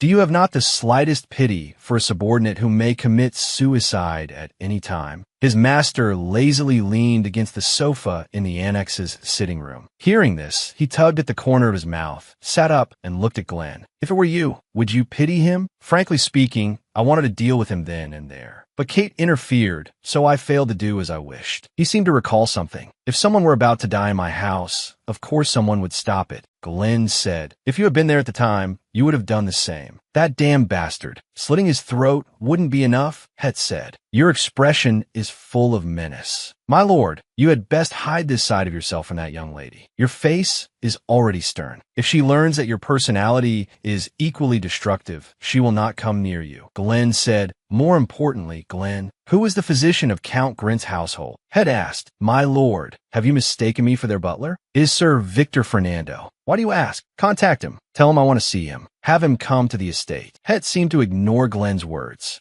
"Understood," Glenn said. I felt incomparably ashamed. I did not know where to begin, nor did I know what father and brother would think after hearing it. But in a situation that might lead to Ansel Morel being executed or committing suicide because he had failed the débarrage, I could not remain silent forever. After struggling for an entire day, when father came to my room the next day and demanded an explanation, I finally told the truth. After hearing my words, father and brother Alex were silent for a long time. "Alex, why did Lord Het not execute him directly? Is something like this forgivable through débarrage? What kind of knight harasses a lady?" The silence was finally broken. Father's voice trembled with anger. Catherine hurriedly defended Tiberius Het. This is not Lord Het's fault. Father, he originally intended to execute Ansel. I stopped him. I didn't want that. Father seemed to want to say something. In the end, he left the room silently. Brother Alex stood there for a long while. Only then did he sit beside me. I felt somewhat awkward and did not dare look at him. Catherine, come here. Catherine looked back and saw brother spreading his arms, smiling at her.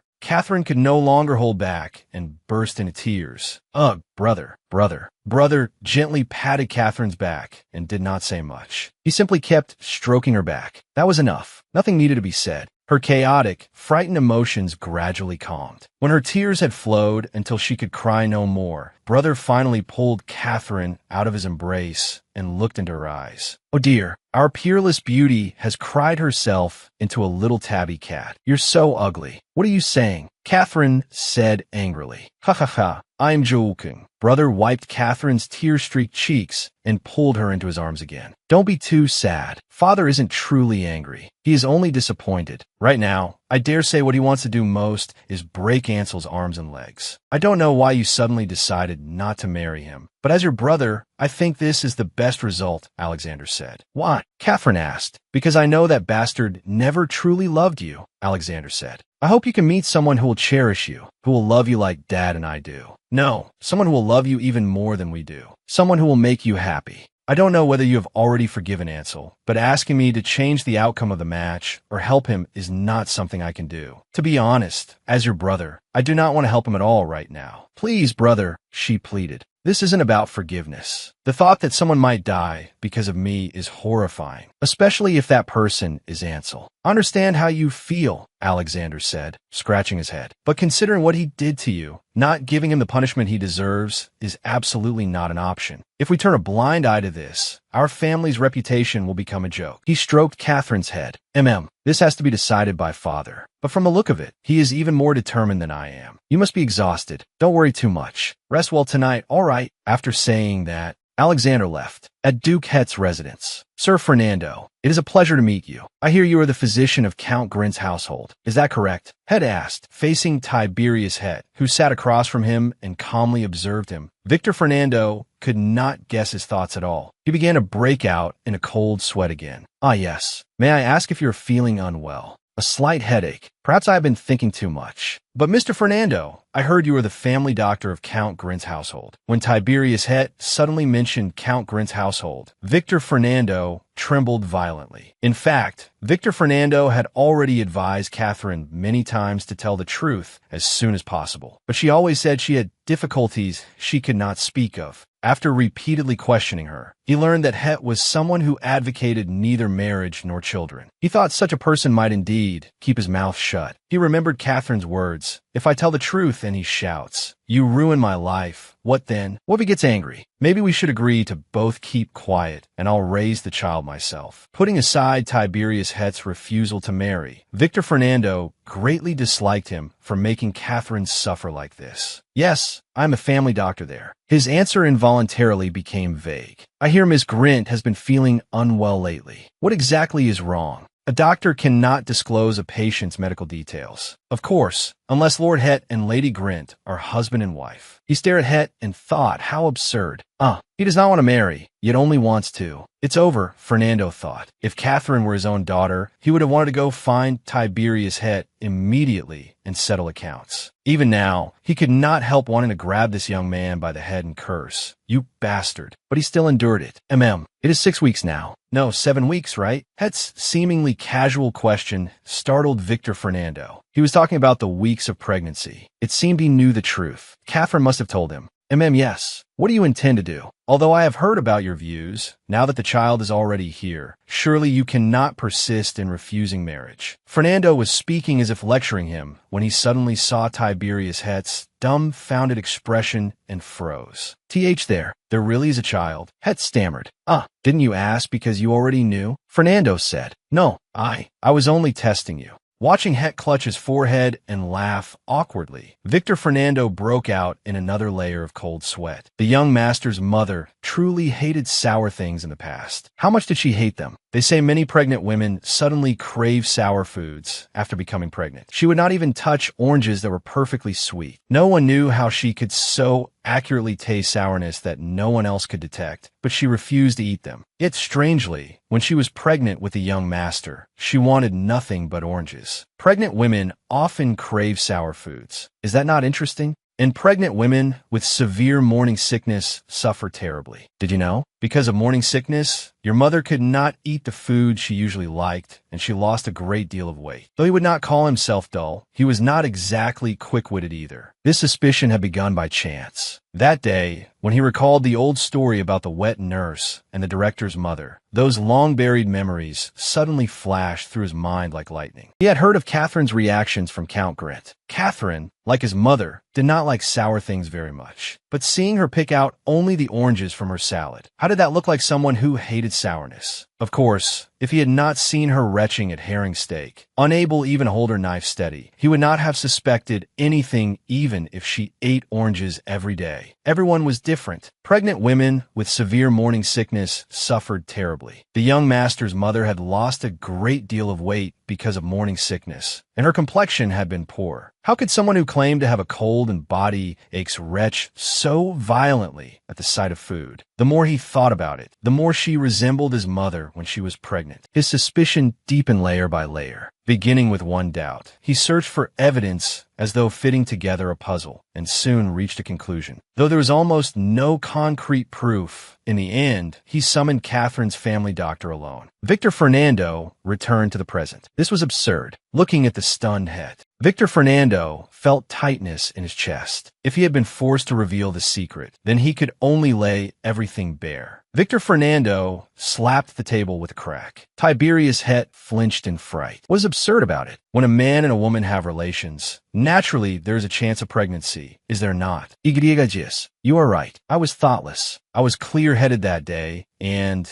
I took contraceptive measures, so I never imagined this would happen. Het said, you consider withdrawal a reliable contraceptive method? Its failure rate exceeds 20%. Before having relations, you should have asked whether the other party was taking contraceptive medicine. If not, then you should not have done something you could not take responsibility for. If you did not intend to marry, if you did not intend to have a child, Fernando scolded him loudly. I apologize. But Het, like a prospective son-in-law being reprimanded, shrank slightly. Then, all at once, he straightened with a grave expression and continued, who says I will not take responsibility? As a man, is that not only natural? If she is carrying my child, of course I should raise it. What? Did you think I would irresponsibly say it has nothing to do with me? I'm not that kind of person. What was this? Victor Fernando was stunned. Het suddenly rose and pressed down on his shoulders. His excited manner was almost mad. At that moment, Het looked like a husband in a couple who had planned a pregnancy for years and had finally heard good news. Perhaps to withstand the mental shock, he was hypnotizing himself into believing this was a happy occasion. No matter how one looked at it, that was exactly what he seemed like. Het hurriedly threw on a thick coat and rushed to leave the reception room. Wait, Mr. Het, where are you going? Fernando asked. To Count Grint's residence. Please take your time with your tea. Thank you for looking after Catherine. I will contact you again when I find the time. Farewell, Het said hastily. What on earth was wrong with this man? He stumbled and nearly fell, then recovered as though nothing had happened. Leaving behind a bright smile and the words I am going, he disappeared. Only Victor Fernando remained, feeling that the whole thing was utterly ridiculous. How much longer until we arrive? Het asked. And master, we only just set out. We are hurrying as best we can. Faced with Het's urging, the coachman broke out in nervous sweat. As he said, it had been less than 5 minutes since they got into the carriage, but Het's heart was already burning with impatience. His slightly trembling legs were proof of his anxiety. For some reason, though she said she liked free love, as they continued meeting, she kept mentioning marriage and childbirth. Het thought of Catherine's words. When do you intend to marry? To Catherine Grint, that day had been one absurd night. But to Het, it had been the day a long-held wish came true. Let's keep seeing each other for now. He had once felt she did not seem to like him very much. So when she said she wanted to continue seeing him, how could he not be surprised? At the time, he had been too delighted that he could keep meeting her to examine the reason she had changed her mind. Everything had a reason. She had been carrying a child but hesitated, not knowing how to say it. That was why she had brought in a reporter. That was why she had made up her mind to say they should keep seeing each other for now. Please imagine an adorable newborn. Oh, how cute it would be. A round little face, a tiny pursed mouth, and its hands and feet would surely resemble yours, Mr. Het. Goodness, even its crying would be lovable. You could look at it all day and never tire of it. Mr. Het, someday you will surely want a child, right? Recalling how she had spoken nervously and incessantly, Het could not help a bitter smile. Catherine at that time had undoubtedly been doing her utmost to express her feelings. He felt ashamed and sorry that he had failed to understand her hints. He thought, I'm glad I could see her right away. I should have noticed something was wrong, but I carelessly overlooked it. Damn it, how was I supposed to know if she said nothing? For heaven's sake, how many days and nights had she suffered alone? He raced forward as swiftly as the wind. Was that Duke Het just now? One maid asked. Yes, another maid answered, but he was smiling so brightly. What should I do? Catherine asked the face in the mirror. Even after sleeping all day, she still looked utterly lifeless. Say something. What should I do? Catherine lowered her head and looked at her belly, at the child who might start making trouble at any moment, but had no presence except for her morning sickness. Of course, no one answered her. Honestly, how irresponsible. In the end, this is all because of this little one. Baby, if only you had not felt sick at herring steak. No,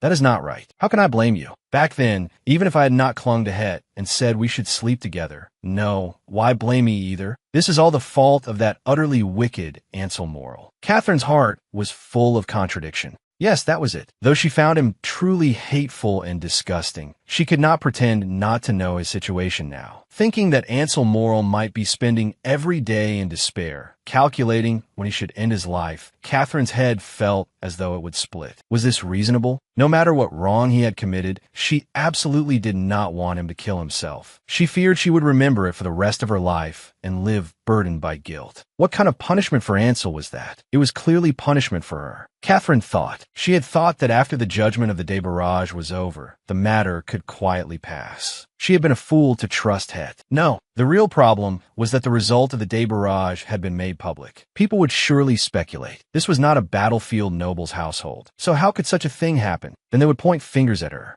Ah, it is all the herring steak's fault. Baby, listen. Though I'm blaming the herring steak out loud, I'm actually blaming you. You're already this picky before you were even born. How fussy will you be later? I can already tell. Catherine glared resentfully at her belly, which had not yet begun to show. Inside was a little creature not yet born, but already making her anxious. She let out a long sigh and looked again at the mirror on the dressing table. Be brother? Catherine jumped in fright and hurriedly turned around. The door was ajar. She did not know when her brother had come in. He held a tray in his hands, probably Catherine's breakfast. It seemed he had come in Amy's place to give Catherine something to eat and check on her condition. It was over. This was the end. She did not even have a chance to make excuses. Catherine thought. Her brother's expression seemed to be piecing together Catherine's muttered monologue about herring steak and the events of that day. After thinking alone for a while, he finally opened his mouth in shock. Is what Alexander said true? The child's father. Her father asked. Catherine remained silent. Oh heavens! Her father nearly fainted. Seeing her father for the second time in one day, his face looked half as haggard as before. He must have spent the whole night unable to sleep because of Ansel's matter, and now in the morning she had thrown another bomb at him. No one had asked Catherine to do so, but she still dropped to her knees before her father. Before her father could tell her to rise, she raised her head with effort. Please strike me, Catherine said. First, calm down. Alexander, her father said in distress. Yes, father, Alexander answered. Her father's call made Catherine's heart jolt. Yesterday, she had still thought he was the most reliable brother in the world. His change in attitude was astonishingly fast. She had never imagined he would immediately tell their father everything with such force. Indeed, there was no one in this world one could completely trust. Catherine thought, first, send a letter to the Morrill Count family. It'll be troublesome if that man dies. Her father collapsed into a swivel chair, rubbing his forehead and shaking his head again and again. At the mention of the Morrill Count family, her father naturally assumed the child's father was Brother Ansel. She was truly going mad. With her father in a daze after 2 consecutive shocks, how could she say that the child's father was someone else? Catherine thought. Moreover, she had not even had time to tell Het who the child's father was. She had to give him some time to prepare first. She could not let her father know before him. Catherine used her ultimate weapon, the father she only called upon in times of need. Fortunately, though her father still looked blank, he finally looked at her. Brother Ansel is not the child's father, Catherine said. The room, already silent, fell into an even deeper stillness. Looking at her father and brother's blank expressions, Catherine was instantly drowned in guilt. "W, what did you say?" her father asked in shock. "Father, I am sorry," Catherine apologized. "You girl." Her father's face turned blue as he shot up from the chair. "Could it be? Don't tell me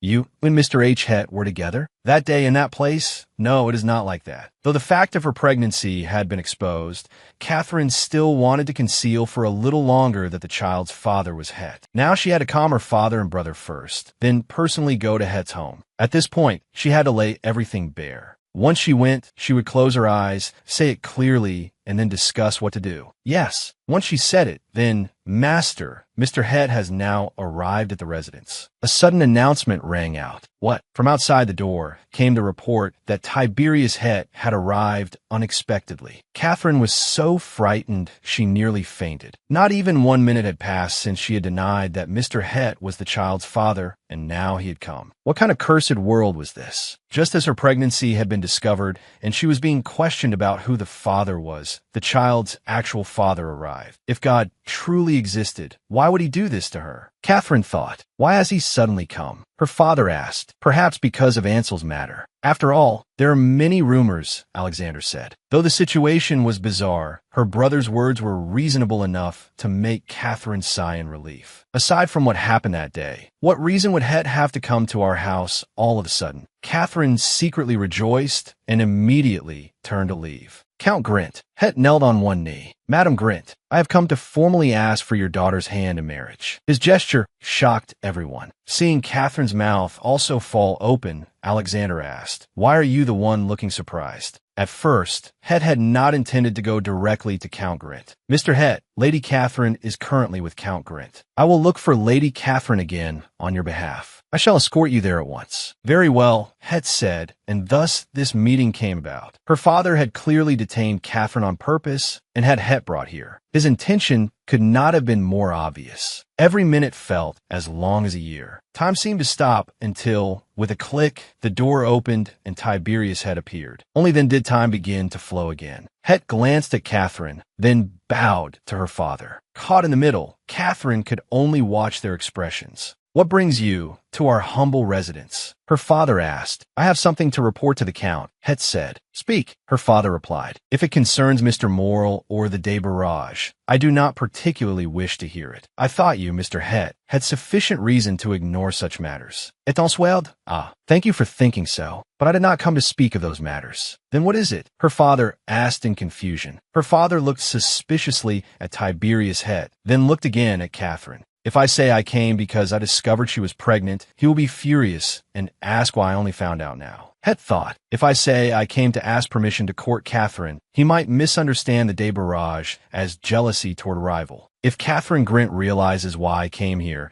and sees that I am serious about taking responsibility. Catherine, feeling guilty, was seized by an inexplicable fear even though she should have ignored it. Was that not true? Het knew nothing. Her father was not someone who would deliberately make things difficult for him either. Their conversation should have had nothing to do with Catherine. Then why was she so uneasy? Why was her heart beating so fast? As Tiberius Het hesitated before answering, he suddenly turned back and looked at her. Catherine immediately had a premonition that shocking words capable of making her collapse would come out of his mouth. Her premonition came true. Tiberius Het, as though preparing to go to war, and yet like a man receiving imperial inspection during a military parade, dropped to one knee with a solemn expression. "Count Grint, I have come to formally ask for your daughter, Miss Grint's, hand in marriage." Tiberius Het finally said those words. Words even Catherine could not understand. What followed were her father and brother's thunderstruck, dumbfounded expressions. And that was how matters developed to this point. "Then you are the child's father?"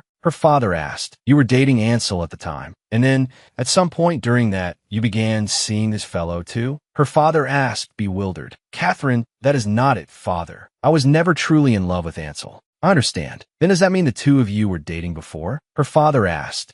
That is not it either. Wait, Het said. What exactly are you saying? Are you saying you were not even formally courting my daughter, yet you still slept with her? Her father shouted. And you still dare call yourself a knight? She is merely a young girl who knows nothing of the world, while you— Her father's blood pressure rose sharply, and he nearly fainted. Alexander hurried over to support him. Count, that is not what I mean. Het said, we were not lovers, but I never once took my relationship with Lady Grint lightly. His words moved Catherine for a moment. You lie so skillfully without even blinking, Catherine thought. If you trust me and entrust her to my care, I promise you have nothing to worry about, Het continued. On what basis do you think I can trust a man who appeared out of nowhere? Do you think I raised my daughter for this? Do you think this is a joke? Her father shouted. This is not a joke. Het suddenly stood up.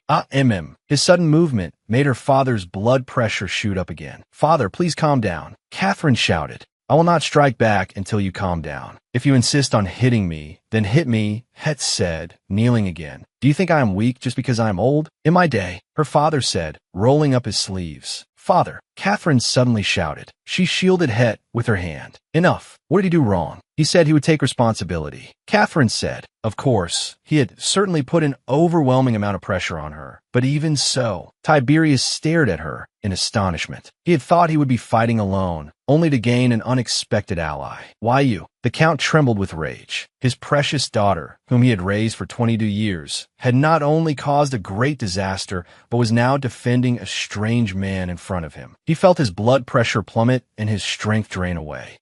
Raising children truly is a thankless task. Her father collapsed onto the sofa, wanting to cry, but unable to shed tears. Fine. Prepare the wedding before her belly begins to show. Her father had silently accepted this outcome. To be honest, Catherine had never expected Het to react this way. When she learned she was pregnant, she had imagined thousands of possible reactions from him, but never this. Perhaps he was not doing this for any other reason, but sincerely wanted to take responsibility. In any case, all the anxiety and pressure in front of her instantly vanished like smoke. Catherine even wanted to kiss him. How long did you plan to hide this? Het asked. I am sorry I did not tell you sooner, but it's good that you know now.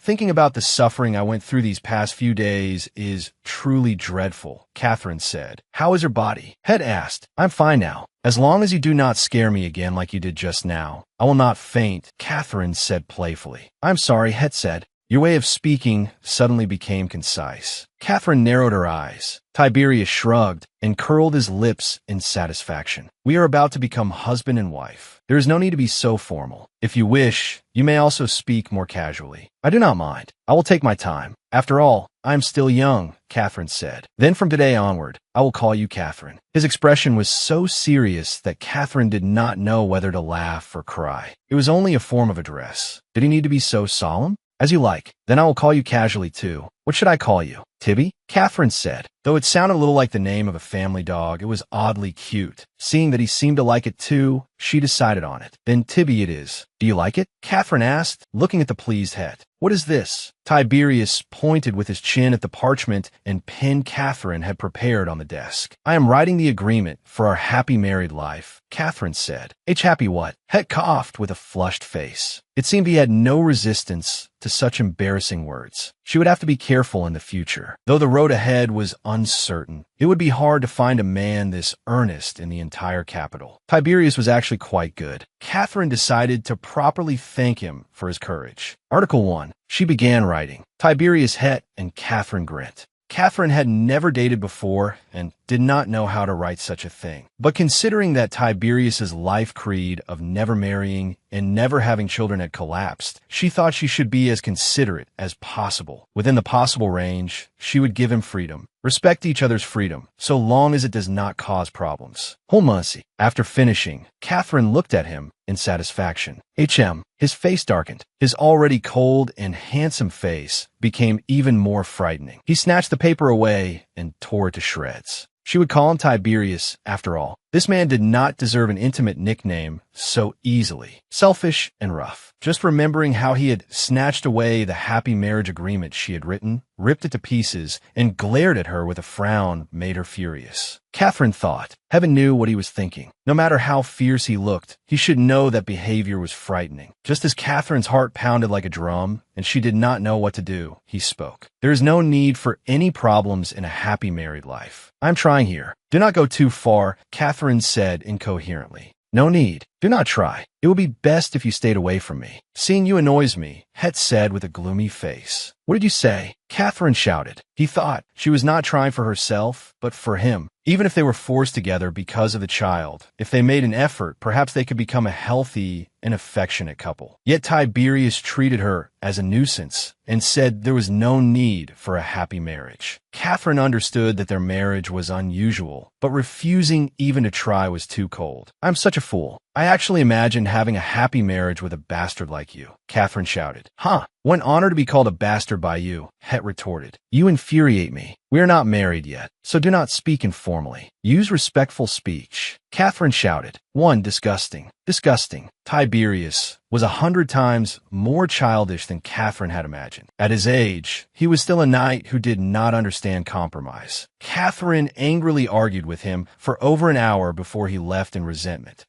Bastard, Catherine fumed. I'm truly worried about our future, Catherine thought. Things had been so hectic that she had not even had time to visit Casey's home. Mrs. Merrill had taken a long leave and left, so Casey must surely be lonely by herself. I will announce the wedding news, then spend the night at Casey's house. As she was thinking that, she suddenly froze upon seeing the person ahead. Why is Ansel here? Why is Ansel in front of Casey's house? Catherine thought. Could it be that, like the knights of the Speltan Empire who chose suicide when they lost their honor, Ansel had made the same decision? So he had come to say a final farewell to Casey. Thinking of that, Catherine could not help feeling nauseous. What would happen if Ansel died? She again recalled Casey's words. Brother Ansel is the one who saved your life. If he had not saved you, you would not be by my side now, right? That makes me very sad and afraid. If the Count had not taken in me and my mother, we might have died on the streets too. Is that not frightening? That is why I will be grateful to the Count for the rest of my life. He saved my life. Doing this is only natural. So you should also be grateful to Brother Ansel. You think so too, right? Catherine said.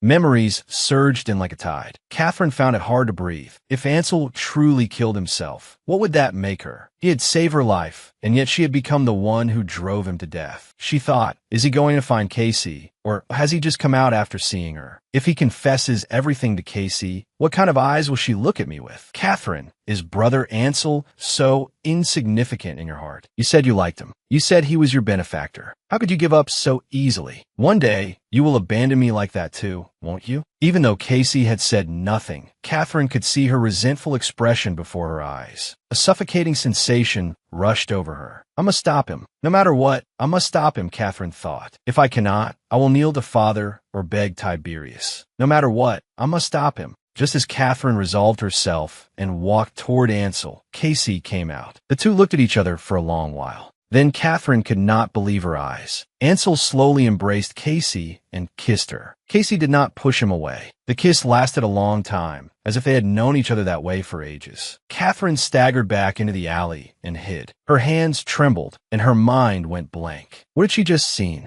Sobs sounded from inside the room. Wah, miss, please stop crying. Amy comforted her. Ugh, I will not eat. Please try this soup. Amy said again. How could someone like me be in the mood to eat? Catherine said with red eyes. Amy pulled Catherine up from the bed, scooped up soup with a spoon, and brought it to her lips. Catherine irritably swatted her hand away. Amy angrily set down the tray, put her hands on her hips, and said, I told you long ago that Casey was hiding something. Every day, it was Brother Ansel, Brother Ansel. It was not even him who saved you. Why did she keep praising him in front of you? 10 years of talking about your life-saving benefactor every time you met. Is that not manipulation? Hearing this, Catherine had nothing to say and continued crying. Amy continued, to put it plainly, Even if Mrs. Merrill had not caught you back then, that sort of thing would not have happened. She was guilty, so she desperately held Ansel up. Look, just now she was even flaunting a man in front of you. They must have been together for a long time, Catherine said. Who knows? Only ghosts know when they got together. Amy beat her chest. Catherine felt as though she had been struck by lightning. The mysterious woman Ansel had longed for was actually Casey. Catherine's vision went dark, and her hands and feet turned cold. Then anger blazed up inside her. She wanted to rush to Casey's house at once and demand an explanation. But after calming down, Catherine became deeply confused. Casey had always tried to bring her and Ansel together. She had even flown into a rage when Catherine had someone else stand in for her wedding. Yet now she was secretly in love with him. What lay behind such contradictory behavior? Perhaps it was because Count Morrill would never accept Catherine, born a commoner, as the wife of his sole heir. They could only sneak around in secret. Would it be better to maintain contact with a close friend? To live like lovers with a complete stranger? What exactly was Casey thinking? I do not understand, Catherine thought. Just then, a maid suddenly announced that Tiberius had arrived. Before Catherine could stop her, Amy shoved him into the room. Tiberius, seeing Catherine crying on the bed like a tearful mess, he rushed over in shock. What happened? Why are you speaking so casually? Catherine said. Why are you crying? His brows knotted tightly. Tell me what happened. How could she say it? Was she supposed to say she had caught her close friend and her benefactor kissing passionately, and that she was intensely jealous because they could freely love each other? Moreover, she and Het were about to marry because of the child. Saying such things would only make him weary of her. Why do you say nothing? Do not tell me something really happened. Did you meet Ansel Morrill? Could it be by chance the same as last time? He questioned. And no, it is not like that, Catherine hurriedly said. Everyone has things they do not want to talk about, so do not pressure me with such a frightening face. After hearing this, Het fell silent. After a while, he suddenly sat beside Catherine. Is he worried about me? I never expected that, Catherine thought. But really, why did you come? Catherine asked. Het glanced at Catherine. Come home with me for a meal. He suddenly reached out and stroked Catherine's cheek. We will be living together sooner or later. It would be good to meet the people in my house in advance.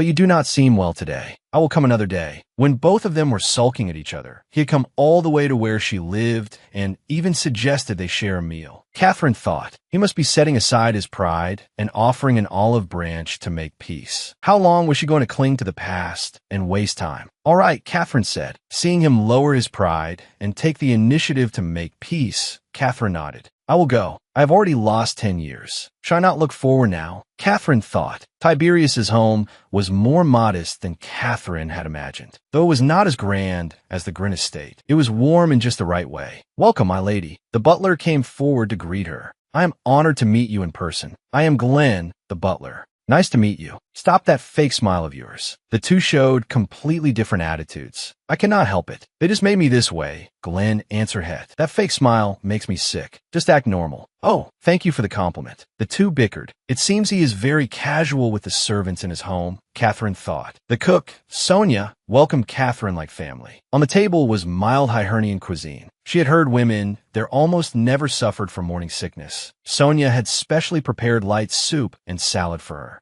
Miss Catherine, try this. I used all my skill, Sonia said. Sonia smiled as she served Catherine soup. Glenn helped Catherine settle into her seat. Ah, thank you, Glenn, Catherine thanked him. This was strange. She should have felt discomfort in her stomach now. Yet strangely, she did not feel nauseous at all. Catherine thought. Sonia seemed to see through Catherine's thoughts. I heard your morning sickness was severe, so I put special care into today's meal. I hope it suits your taste. I come from a northern country called Hibernia. The dishes there are not heavily seasoned when eaten. Perhaps that is why Hibernian women rarely suffer from morning sickness. Glenn, bring the tea I brewed earlier. It goes perfectly with Hibernian-style salad, Sonia instructed. Glenn answered and went off. And you? She pointed at Het, whose face was gloomy. Stop sulking. I told you beforehand that because Madame's morning sickness is severe, I could not prepare me. Seeing Tiberius pout like a child being scolded by his mother, Catherine could not help laughing. Is there truly no way to prepare something separately for me? Het persisted. No, Sonia refused. Being picky is bad for you. Master, Glenn said with a smile. No, this is not being picky, Het argued.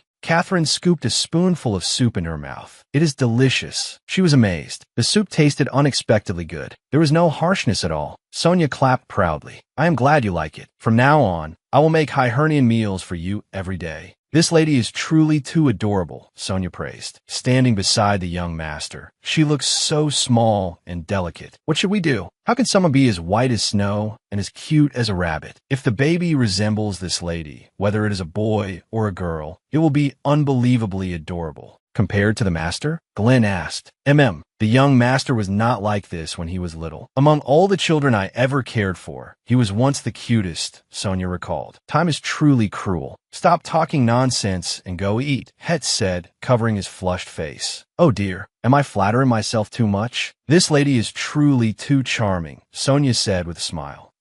Not all, Het said after thinking for a moment. Then please enjoy your meal. If you need anything, just call me, Sonia said warmly. All right, Catherine answered. Somehow, Sonia's warm company and gentle voice made Catherine think of her mother, though Sonia did not look like her. If her mother were still alive, she would probably be around Sonia's age. Her mother had married the person she loved most in the world. Out of that love, she had given birth to Catherine, her greatest happiness. She had hoped Catherine would grow up and one day find the same happiness for herself. I'm sorry, Mother. I grew up, but I have never experienced love like other people. Far from marrying the person I love, 2 months ago, I did not even know the man I am about to marry. Even after marriage, love was unlikely to bloom. She was entangled with a reckless and cold man. This was unfair. What did she lack to deserve a loveless marriage? Even Ansel and Casey had their sweet romance. Why was she the only one without it? Madam Grint, is something wrong? That gentle voice surfaced beside her ear again. Why had her emotions been so easily stirred these days? I will not, Catherine suddenly said. What is it? Het asked. I will not go through with this marriage, Catherine suddenly shouted. What? Het was startled. Madam Grint, what are you saying? Exactly what I said. I no longer intend to marry. I feel too sorry for myself to go through with this. Catherine rose from her seat. With a bang, Het suddenly slammed his hand on the table. Catherine jumped in fright. Catherine Grint, he shouted. Sit down. He walked toward Catherine. What? Catherine backed away in fear. Tiberius suddenly took out a stack of documents. He slapped the documents onto the table.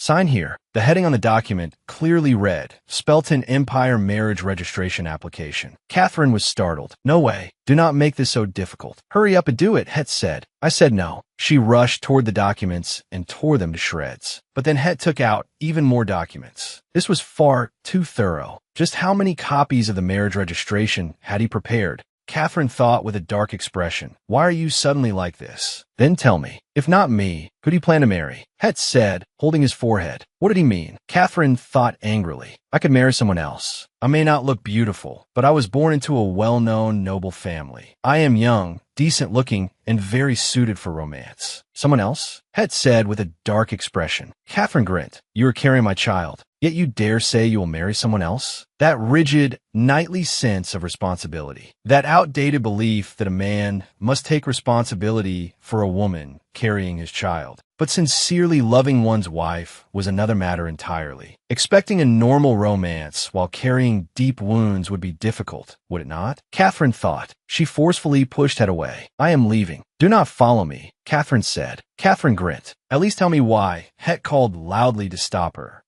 Catherine said slowly. Then her words became a shout. I do not want a loveless marriage. Then Catherine prepared to leave quickly, leaving Het standing in place. What, Miss Grint? Sorry, I was distracted just now. Catherine was currently at Henna's salon. It was a social gathering where noble young ladies met regularly. She had not attended in a long time because of recent matters. This time, it had been her father's idea. Before the news of Catherine and Tiberius's hasty engagement spread, he wanted to lay groundwork for the image that they had fallen in love freely. I have to lie here and say Tiberius and I are passionately in love and about to become engaged. I also have to invent lies about how considerate he is. Though this goes against my conscience, Catherine thought. By the way, Miss Grint, it has been so long. Have you been busy? The one speaking was Miss Everglade, daughter of a viscount, nicknamed the Winged Hummingbird. She was the main reason Catherine had come here. Today's conversation would spread through the entire capital through her.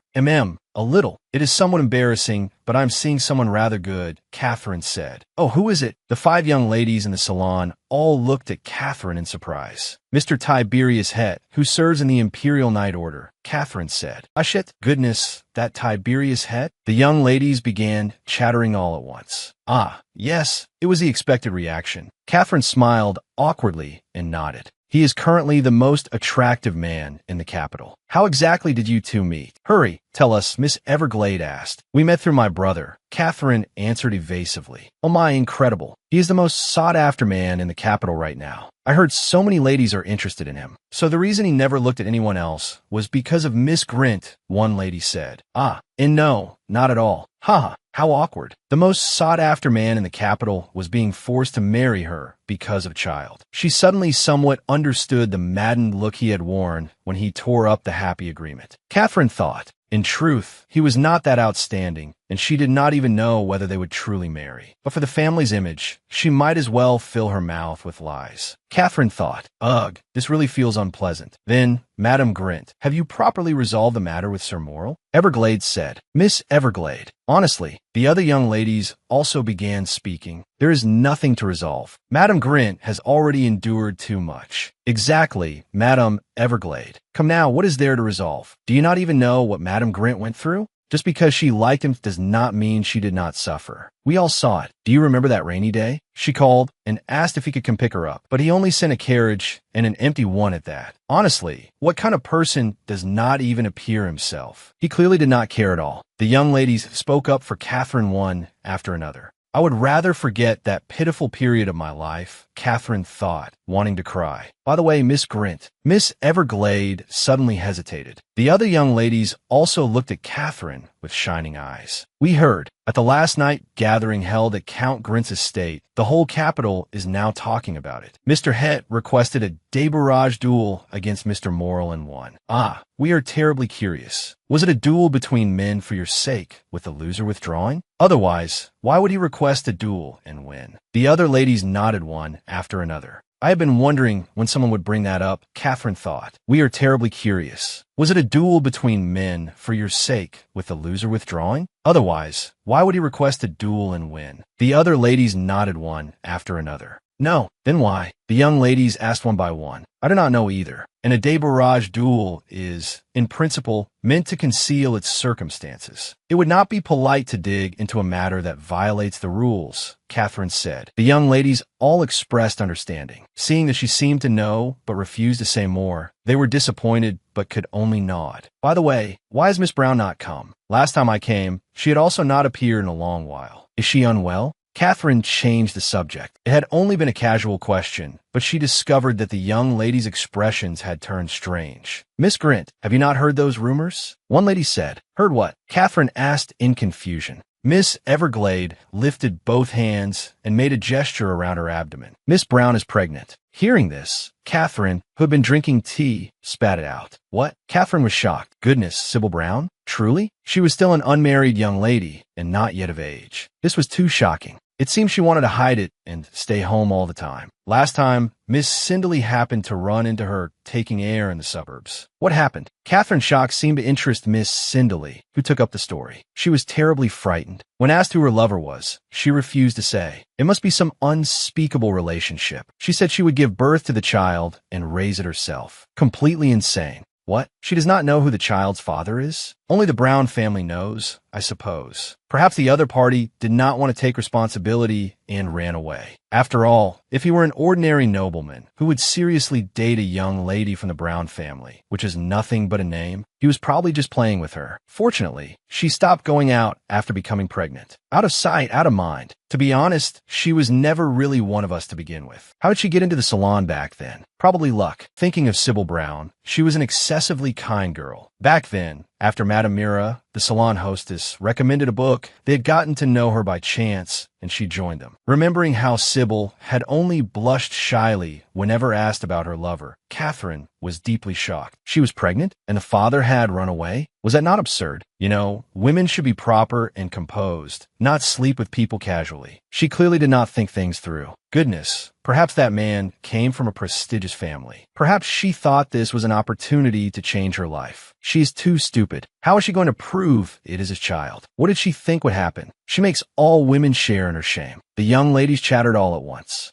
So she was pregnant. That man had run away, and these people found it amusing? Catherine thought. She set down her cup abruptly. Is it wrong to trust someone? Catherine said loudly. The 5 young ladies all looked at Catherine at once. How could Miss Brown have known the man would run away? You say she wanted to use the child to climb upward, when you clearly know she is not that kind of person. Your words are too much. Enough. If you cannot show her even a little sympathy, then at least do not humiliate her, saying that stupidity worsens women's image. Are you truly women yourselves? Catherine continued, Miss Grint, we did not mean it that way. Miss Everglade stood up and said, What do you mean you did not mean it that way? You questioned her character. Even if you do not sympathize with her, you should not say things like she slept around casually. Just because her family has fallen, you think you can slander her at will? You spend all day speaking of feminine chastity, yet judge people by status. That is what truly violates noble virtue, Catherine said. Miss Grint, we were wrong. Please calm down. The young ladies apologized. It seems I am the one unworthy of staying here. I will not come again. Take care, everyone. Miss Grint.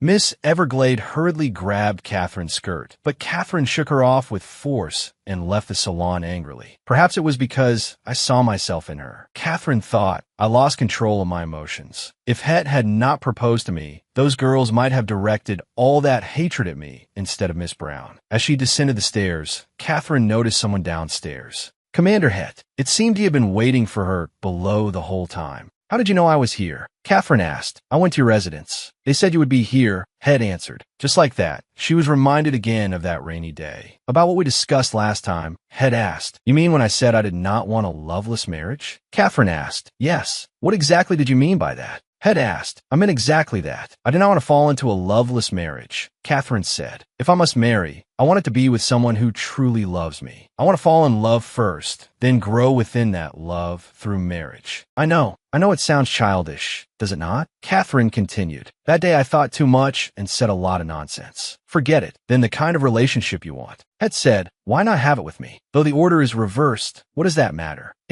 Het suddenly flushed as he spoke. His words left Catherine stunned. As you said, we are going to marry anyway. So if what you need is love, then is it not reasonable to try falling in love with me? Het said hurriedly. Yes, but Catherine stammered. Wait, you're willing to date me? She suddenly realized. Faced with Catherine's humble question, Tiberius fell into shocked silence for a long time. He was an advocate of no marriage without love and a man who rejected marriage. Such beliefs usually came from a pursuit of a free life. What exactly have you been hearing all this time? Het said loudly. All along, I have said that I want to try dating you. That has never changed. Het said yes. The order in which we do things is somewhat confused. But who cares? As long as the feelings are sincere. Can you truly date someone like me? While we are dating, you will not date anyone else, right? Catherine rambled. No, I was overthinking just now. I said something foolish. You can continue living freely. We will maintain appearances and leave each other some room. What freedom? I am a knight. Is having a fiancé and flirting with others supposed to be a joke? That is why I tore up that so-called happy marriage agreement of yours. But you're not allowed to have that kind of casual romantic relationship either, Het lectured. So that was the key point? I did not originally intend it that way. That clause was for your sake, Catherine said. You're going to drive me insane. Truly, Het said. What did you just say? Catherine said threateningly. Goodness gracious. Hearing the word love from the mouth of this man who sneered at marriage and had even bluntly proposed being partners was truly unexpected. Though it was not the answer she had initially hoped for, it somehow fit with her own desire to try dating. This man, who found even romantic games troublesome, had agreed so readily. Hidden within his knightly spirit was such thoughtfulness. Then we'll count today as the first day, Catherine said as she wiped away the red ink from the seal with a wet cloth. Amy was even more excited than Catherine. Of course it counts as the first day. My goodness, it's the first time you've officially had a boyfriend, miss. Though it isn't the traditional order of romance, and it may be meaningless, this is the only kind of love I can have as a noble lady. Trust me, miss. Lord Het is the best man. I have such a good eye for people, don't I? Amy said. I trust you, Catherine said. Come to think of it, what are these? Catherine asked, looking at the letters on the table. Greetings from the upper circles. Madame Merrill asked me to pick out the ones that need replies. I put it off until now. Oh, right. Madame Merrill will be back soon. won't she? Catherine asked. Yes, in 3 days. Amy said, oh dear. We chatted so much I forgot the time. I need to sort these greeting cards quickly. Amy scratched her head. As Amy began organizing the pile of cards, I idly flipped through them. Brewer's Sausages, Madame Bivar's Antique Interiors, Kitchen Grocers, Silent Wheel. The shop names were all strange. When a new year arrives, trading companies that do business with our family send thank you letters. And we only send replies to those with whom we intend to continue working. In the past, this had always been an internal family matter handled by my mother. After she passed away, Madame Merrill had taken over the task. Shall I help? Catherine asked. Miss, you'd better not. You don't even know where we order our food supplies from or where we buy our kitchen utensils. To be honest, I have no idea. I was just bored, Catherine said. I thought as much, Amy said in a triumphant tone. These trading companies really do have some character. HM, what kind of shop is this? Suddenly, a card with no shop name, only the word Phil, caught her eye. The contents were strange as well. Thank you for your continued patronage. We await word on whether cooperation will resume. Who sent a New Year's greeting like that? It makes one want to cancel the transaction outright, Catherine thought. Amy, is this really a legitimate business? Catherine asked. HM, what is this? If it's something I don't recognize, it's probably some kind of herbal supplement. Amy looked it over.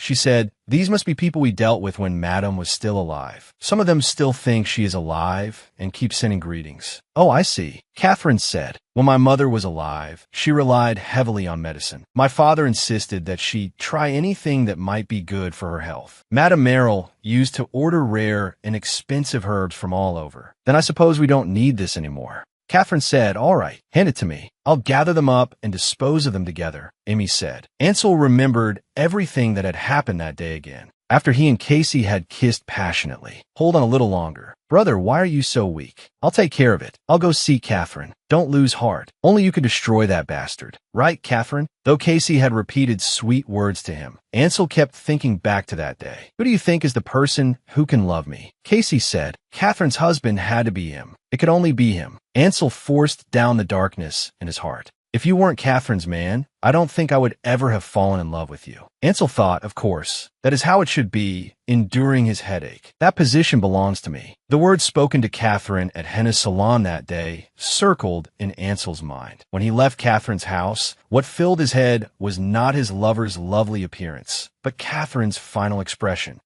Didn't you say there was no training today? Brother, I think this suits you. Why must we marry just because marriage is mentioned? Why can't we date first? He had thought a relationship that had lasted the same way for 10 years would not have problems. Even if he drew a clear line, as long as he coaxed her, she would follow behind him as she always had. I still think canceling the wedding is the best choice. Ansel was utterly confused. Catherine's sudden change in attitude made him agitated. He knew how to be loved, but not how to love. His clumsy actions had brought a bleak result. Don't tell me Tiberius Head, that superior officer who once had no connection with him or with Catherine, had complicated feelings for Catherine in his eyes that went far beyond a knight's respect for a lady. That warning still left him uneasy. And yet, what he said to me that day was, if you dare lay a hand on that woman again, I'll cut everything off and make sure you can never do such a thing again. That was not merely a knight's warning not to harass a lady. Damn it, when on earth did those two at the Grint Count's residence? Casey walked in a hurry. Well, look who it is. Isn't this Casey? It's been a long time. Count Grint said, wait, isn't Merrill coming back tomorrow? Let's have a meal together to celebrate her return. He spoke on his own. Isn't that right? Catherine raised a smile toward Count Grint, while curses surged in her heart. How disgusting and utterly nauseating. To others, this would make him appear kind and generous. In truth, he was only desperately covering for his shameful wife and daughter. If he was merely going to show perfunctory affection, he would have been better off doing nothing from the beginning. How ridiculous, celebrating the return of a maid from abroad. Catherine loathed the Count's hypocritical, fatherly kindness. If not for him, she would always be reduced to a hidden existence, only able to hover humbly at Catherine's side. No, I have to go home and prepare to welcome my mother. Anyway, Merrill will come to our house first. You're with Kathy today anyway. Oh dear, that little troublemaker must have plenty she wants to say to you. The Count said, little troublemaker? What has she done now? Go ask her yourself. She must be waiting for you. The Count looked toward Catherine's room on the second floor and smiled slyly, but his eyes were filled with genuine affection. If only that were true, then I wouldn't be so hurt. I wouldn't have this urge for revenge. Then I'll go look in Catherine's room now, Casey said. All right, I hope you have a wonderful time together. The Count said, the pain I felt whenever I was beside the noble daughter, Catherine grinned. Mother once said that whenever she saw the Count together with the Countess, she felt the same way. Casey thought, but Mother overcame her grief and humiliation in her own way. Now it is my turn. I will take revenge on the Count in my own way too. I'm planning to wear a burgundy dress. This should go well with it. Oh dear, will it look too dark? When the door opened, Catherine and Amy were choosing jewelry in front of the mirror. The table was covered in expensive ornaments. When the door opened, Catherine and Amy were choosing jewelry in front of the mirror. The table was covered in expensive ornaments. Casey cleared her throat. Catherine, oh, you're here. Wait a moment. Catherine did not even turn her head, her attitude strangely perfunctory. This one or this one? Both are pretty, but the ruby suits your complexion better, miss. The two of them clearly knew she was there, yet they chatted and laughed as if no one else were present. Does this one look better? Or this one? Catherine asked. Both are very beautiful, but I think the ruby suits you better than the pearl, Amy said. Really? Then I'll choose the ruby, Catherine said. Casey felt a sourness in her heart. Catherine, I came because I need to talk to you. It's about Brother Ansel. Casey took the initiative and strode forward. Brother Ansel? What about him? Catherine said in an indifferent tone. Oh, before that, I also have something I want to talk about. Catherine finally turned around and pushed an invitation over. I'm getting married. Catherine's casual words made Casey's expression change abruptly. This was something Casey had not expected. What do you mean? Casey tore open the invitation with trembling hands. When the name Tiberius Het came into view, she nearly fainted. You know him, the most sought-after man in the capital. He's a suitable match for our family as well. Father was surprised at first, but now he likes him very much. Much better than Brother Ansel, right? Amy, I didn't intend to enter marriage so hastily. But he was so eager to marry as soon as possible that I couldn't refuse him. Kathy, you startled me. Why are you shouting? Catherine rested her chin on her hand and smiled ambiguously. I'm just truly shocked. What on earth happened? Casey tried to remain calm as she spoke. It hasn't even been that long since we last met. You could at least have told me in advance. Compared to you, who kept hiding things from me all along, isn't it better that I'm telling you honestly now? Casey froze. Even if it is a little late, I still told you about it. Isn't that better than keeping silent until I was driven into a dead end? Don't you agree? Keeping silent until she was driven into a dead end. Catherine's vision went dark. Kept hiding things. Hiding what? She did not dare ask, afraid of hearing an even crueler truth. Catherine was clearly provoking her deliberately. Why? What on earth are you talking about? Ah! Meryl looked at her daughter curled on the floor, screaming endlessly. Casey's eyes were bloodshot. She slowly walked in and grabbed her daughter's trembling hand. The other woman immediately threw herself into her arms. My daughter. My poor daughter. Under her mother's gentle caress, Casey finally broke down and cried. Yet Meryl's hand stroked her back while there was not the slightest ripple in her eyes. Casey acted spoiled in her arms. What do I do now? Mother, I don't know. You don't know? Meryl suddenly slapped her. I told you your mother's life was ruined by you. You must pay it back, mustn't you? Our poor child. Didn't I tell you? I hated that woman who took my place. Didn't I tell you? It was pitiful that I raised you all alone. Didn't you say you could only watch Ansel from afar, yet could not call him father? Didn't you say you felt wronged? She lived an elegant life, thriving more and more, lacking nothing. But outside, they called you a fatherless child. You said that was so unfair. My darling. She suddenly seized her daughter's hair. Casey tilted backward from the pain. Meryl stared at her pale face, her expression turning cold and warm by turns. Why are you nothing like me? Ugh, Catherine, my child, you have always been ruining my life. So you must pay it back, yes? Our poor child. She released her hand and gently stroked her daughter's back again. Casey hurriedly nodded. Yes, I will, mother. The empire exploded with uproar. The top news was the rumor about Ansel Morel, the sole heir of Count Morel's family. At the Grint Count's residence, he had fought a débarrage duel with Tiberius Het, commander of the Imperial Night Order. It was definitely not to plead for a subordinate. Rumors spread everywhere. People speculated about the reason for the duel and wondered how Ansel, who had lost his knightly honor, would carry himself. At that very moment, news arrived today. Catherine Grint, the precious jewel of the Grint Count's household, would marry Tiberius Het, commander of the Imperial Knight Order. Tiberius had once been the man of young ladies' dreams in the capital, yet his bride was Catherine, who was not even from the highest tier of nobility. This sent the capital into complete turmoil. Talk of Catherine's appearance, the love story between the two of them, and the rumor that Ansel had once nearly become the Grint family's son-in-law were spread with endless embellishment. Some even said that the duel had truly been a private grudge over Catherine. At least, that was how the story went. Of course, anyone with even the slightest understanding of the knightly system would laugh such stories off. But the commoners of the capital had no way of knowing what had really happened. Alexander Grint, who knew the inside story, only found it absurd. What is he thinking right now? He just appeared as if nothing had happened, and not even alone. The knights discussed among themselves. He watched Ansel training as usual in the training ground, with Casey beside him watching the training. Ansel Morrill really is shameless. If gossip could save your life, you should have stayed at home. What are you doing showing your face in public? And you even brought Casey with you. What is this? Wow, but she really is beautiful. The two of them look quite well matched together. Still, what exactly is going on between her and Morrill? The knights spoke one after another. He has not been broken up with Miss Grint for long, and he already has a new lover? One knight asked, maybe they're just acquaintances. Alexander was staring at the thick-skinned Ansel when someone lightly patted his shoulder. He turned back and saw his superior officer, who lately had been smiling so broadly his mouth almost reached his ears.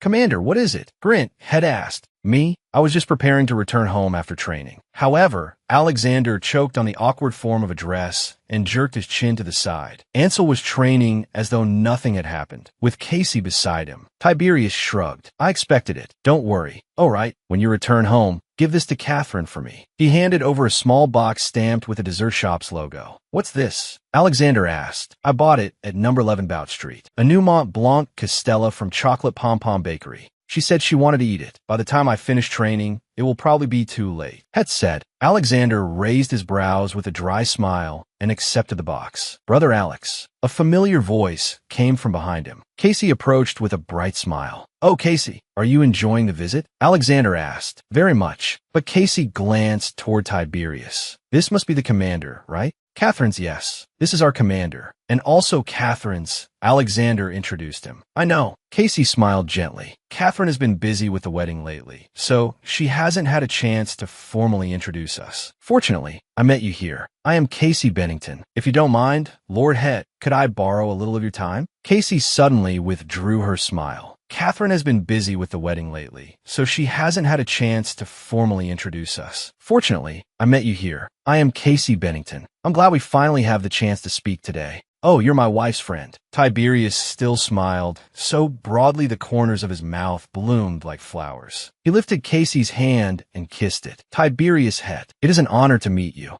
Casey said, Kathy is like a real younger sister to me. I must see whether you are worthy of her. If you fail my test, I will not acknowledge you. I think I should get to know what kind of person you are. Kathy said, this is my first time visiting this palace. If it weren't for Brother Ansel, I never could have imagined having such an experience. Casey said, if it weren't for Ansel, Tiberius nodded perfunctorily. Brother Ansel is the gentlest person. Catherine used to like him so much. I'm sorry, I shouldn't have mentioned that, Casey said. It's all right. Tiberius was expressionless. Please don't worry. When I went to deliver the invitation last time and saw Catherine, she seemed to like you very much. Casey leaned closer. I've never seen her smile like that at Ansel. Tiberius secretly clicked his tongue. Catherine kept saying she wanted a date, yet she wouldn't even call him her lover and only knew how to count the days. However, if she was only saying pleasant things out of goodwill, then I believe Catherine does indeed have a good friend, Tiberius said. How did you and Catherine meet? Het suddenly asked. My mother is a servant of the Grint family and has worked there for 20 years. Casey lowered her head. Catherine is a treasured, noble daughter, yet she never kept any distance from me. When I was young, I didn't understand, but now I know how rare that was. I didn't quite understand it when I was little either, but the Count and Countess, the Alex brothers, and Kathy all welcomed me warmly. Only after I matured did I understand how grateful I ought to be. Now that I think of it, she seems to get along well with my servants too, Het thought, distracted. When she visited our house, she quickly became comfortable with Sonia and Glenn. Her behavior truly isn't like that of a typical noble girl. I met Brother Ansel when I was 12, Casey continued. You've heard about it, haven't you? He saved Catherine's life. Back then, when the night order was on patrol, they found Catherine unconscious. The Count was overjoyed. I have always been grateful to him, too. Tiberius frowned and gave a low hum. Later, the three of us became especially close. Ansel and Alex were old friends to begin with. The two of you were like real sisters, then? Het followed her words. Yes. Casey sighed. Once, Ansel invited us to the Morrill family villa. I should not have gone.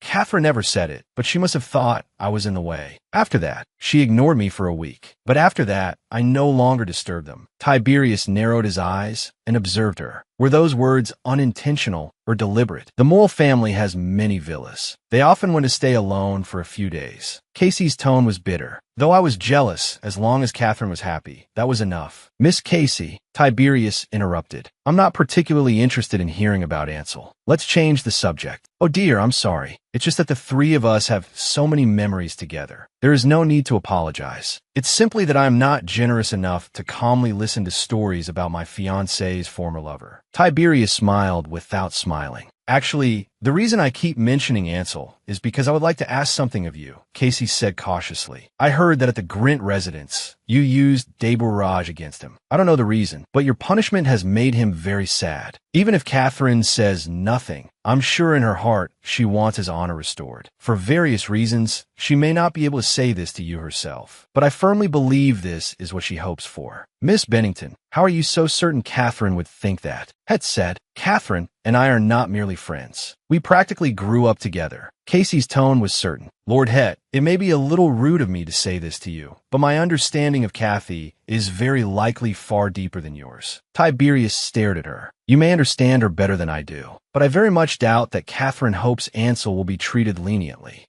I'm not sure when they ended that relationship, but given that they were once close, anything could have happened between them. Casey replied, what happened between Brother Ansel and Catherine, I do not think it is an issue that should be handled in the context of knightly honor. It is merely a personal matter between the two of them. Miss Casey, Tiberius interrupted and gave a cold laugh. Do you know which knightly code Ansel violated? Casey's expression changed slightly. I was truly worried at the time, so I asked Brother Ansel about it. Is there a problem? No need. In any case, no one else knows. Ansel himself won't go around telling people either. However, Tiberius stepped closer. You know what happened in the residence, yet you still plead for him. Just because they were once lovers, and because you think Catherine thinks the same way? Something was wrong. It had been wrong ever since she kept mentioning Ansel. Was this woman truly foolish, or was she deliberately sowing discord? Het thought. I wondered whether she was merely a thoughtless friend, or whether she was intentionally driving a wedge between Catherine and me. After listening longer, the situation became clear. It was definitely the latter. Do you truly care about Catherine? Het asked. What do you mean? Casey said, Catherine can be very naive at times, even foolish, but in my eyes, she is adorable. Tiberius stood up, his expression hard and cold. But letting someone who tried to assault her remain her friend for 10 years is an utterly foolish choice. Perhaps I judged you too hastily, Miss Bennington.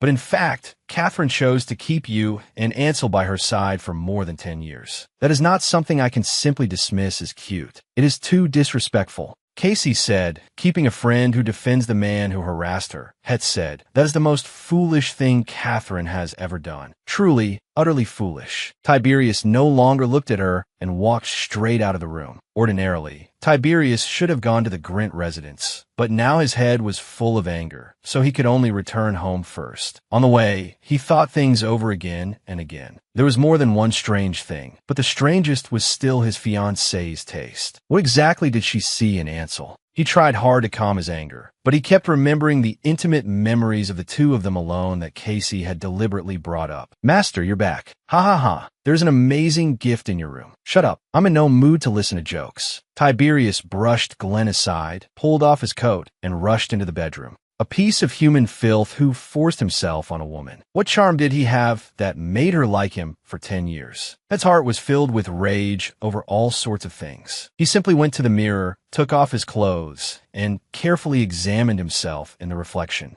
What exactly made Catherine mistake me for Ansel that day? If she truly doesn't remember that incident at all, that would be one thing. Het thought, if I had known earlier it would become like this, I would have acted myself long ago. And much sooner. I would have gone directly to Count Grin himself. Huh, how childish. He turned and laughed at himself. Catherine, he suddenly stopped in his tracks. Sitting on the bed was clearly Catherine, who should have been at the Grint residence, holding a half-eaten Mont Blanc Castella in her hands. The silver fork fell onto the plate with a clang. Both of them froze at the same time. Catherine had intended to hide here and startle him, but instead she saw his half-naked upper body, his broad chest covered in scars fully exposed. Why are you here? Tiberius was shocked. You didn't come to see me, so I came here, Catherine said, looking away. What's the point of just sending a cake? She pretended to look at the cake, but out of the corner of her eye, she could not help drifting toward him. He suddenly walked toward Catherine. His broad shoulders, solid muscles, and crisscrossing scars were shocking to behold. Knife wounds, sword wounds, piercing wounds. I understand. Hurry and put some clothes on. Catherine blushed and spoke in a rush. Darling, why are you suddenly so shy? Het said gently. We've already seen everything there is to see. We even stamped the marriage contract together and became husband and wife.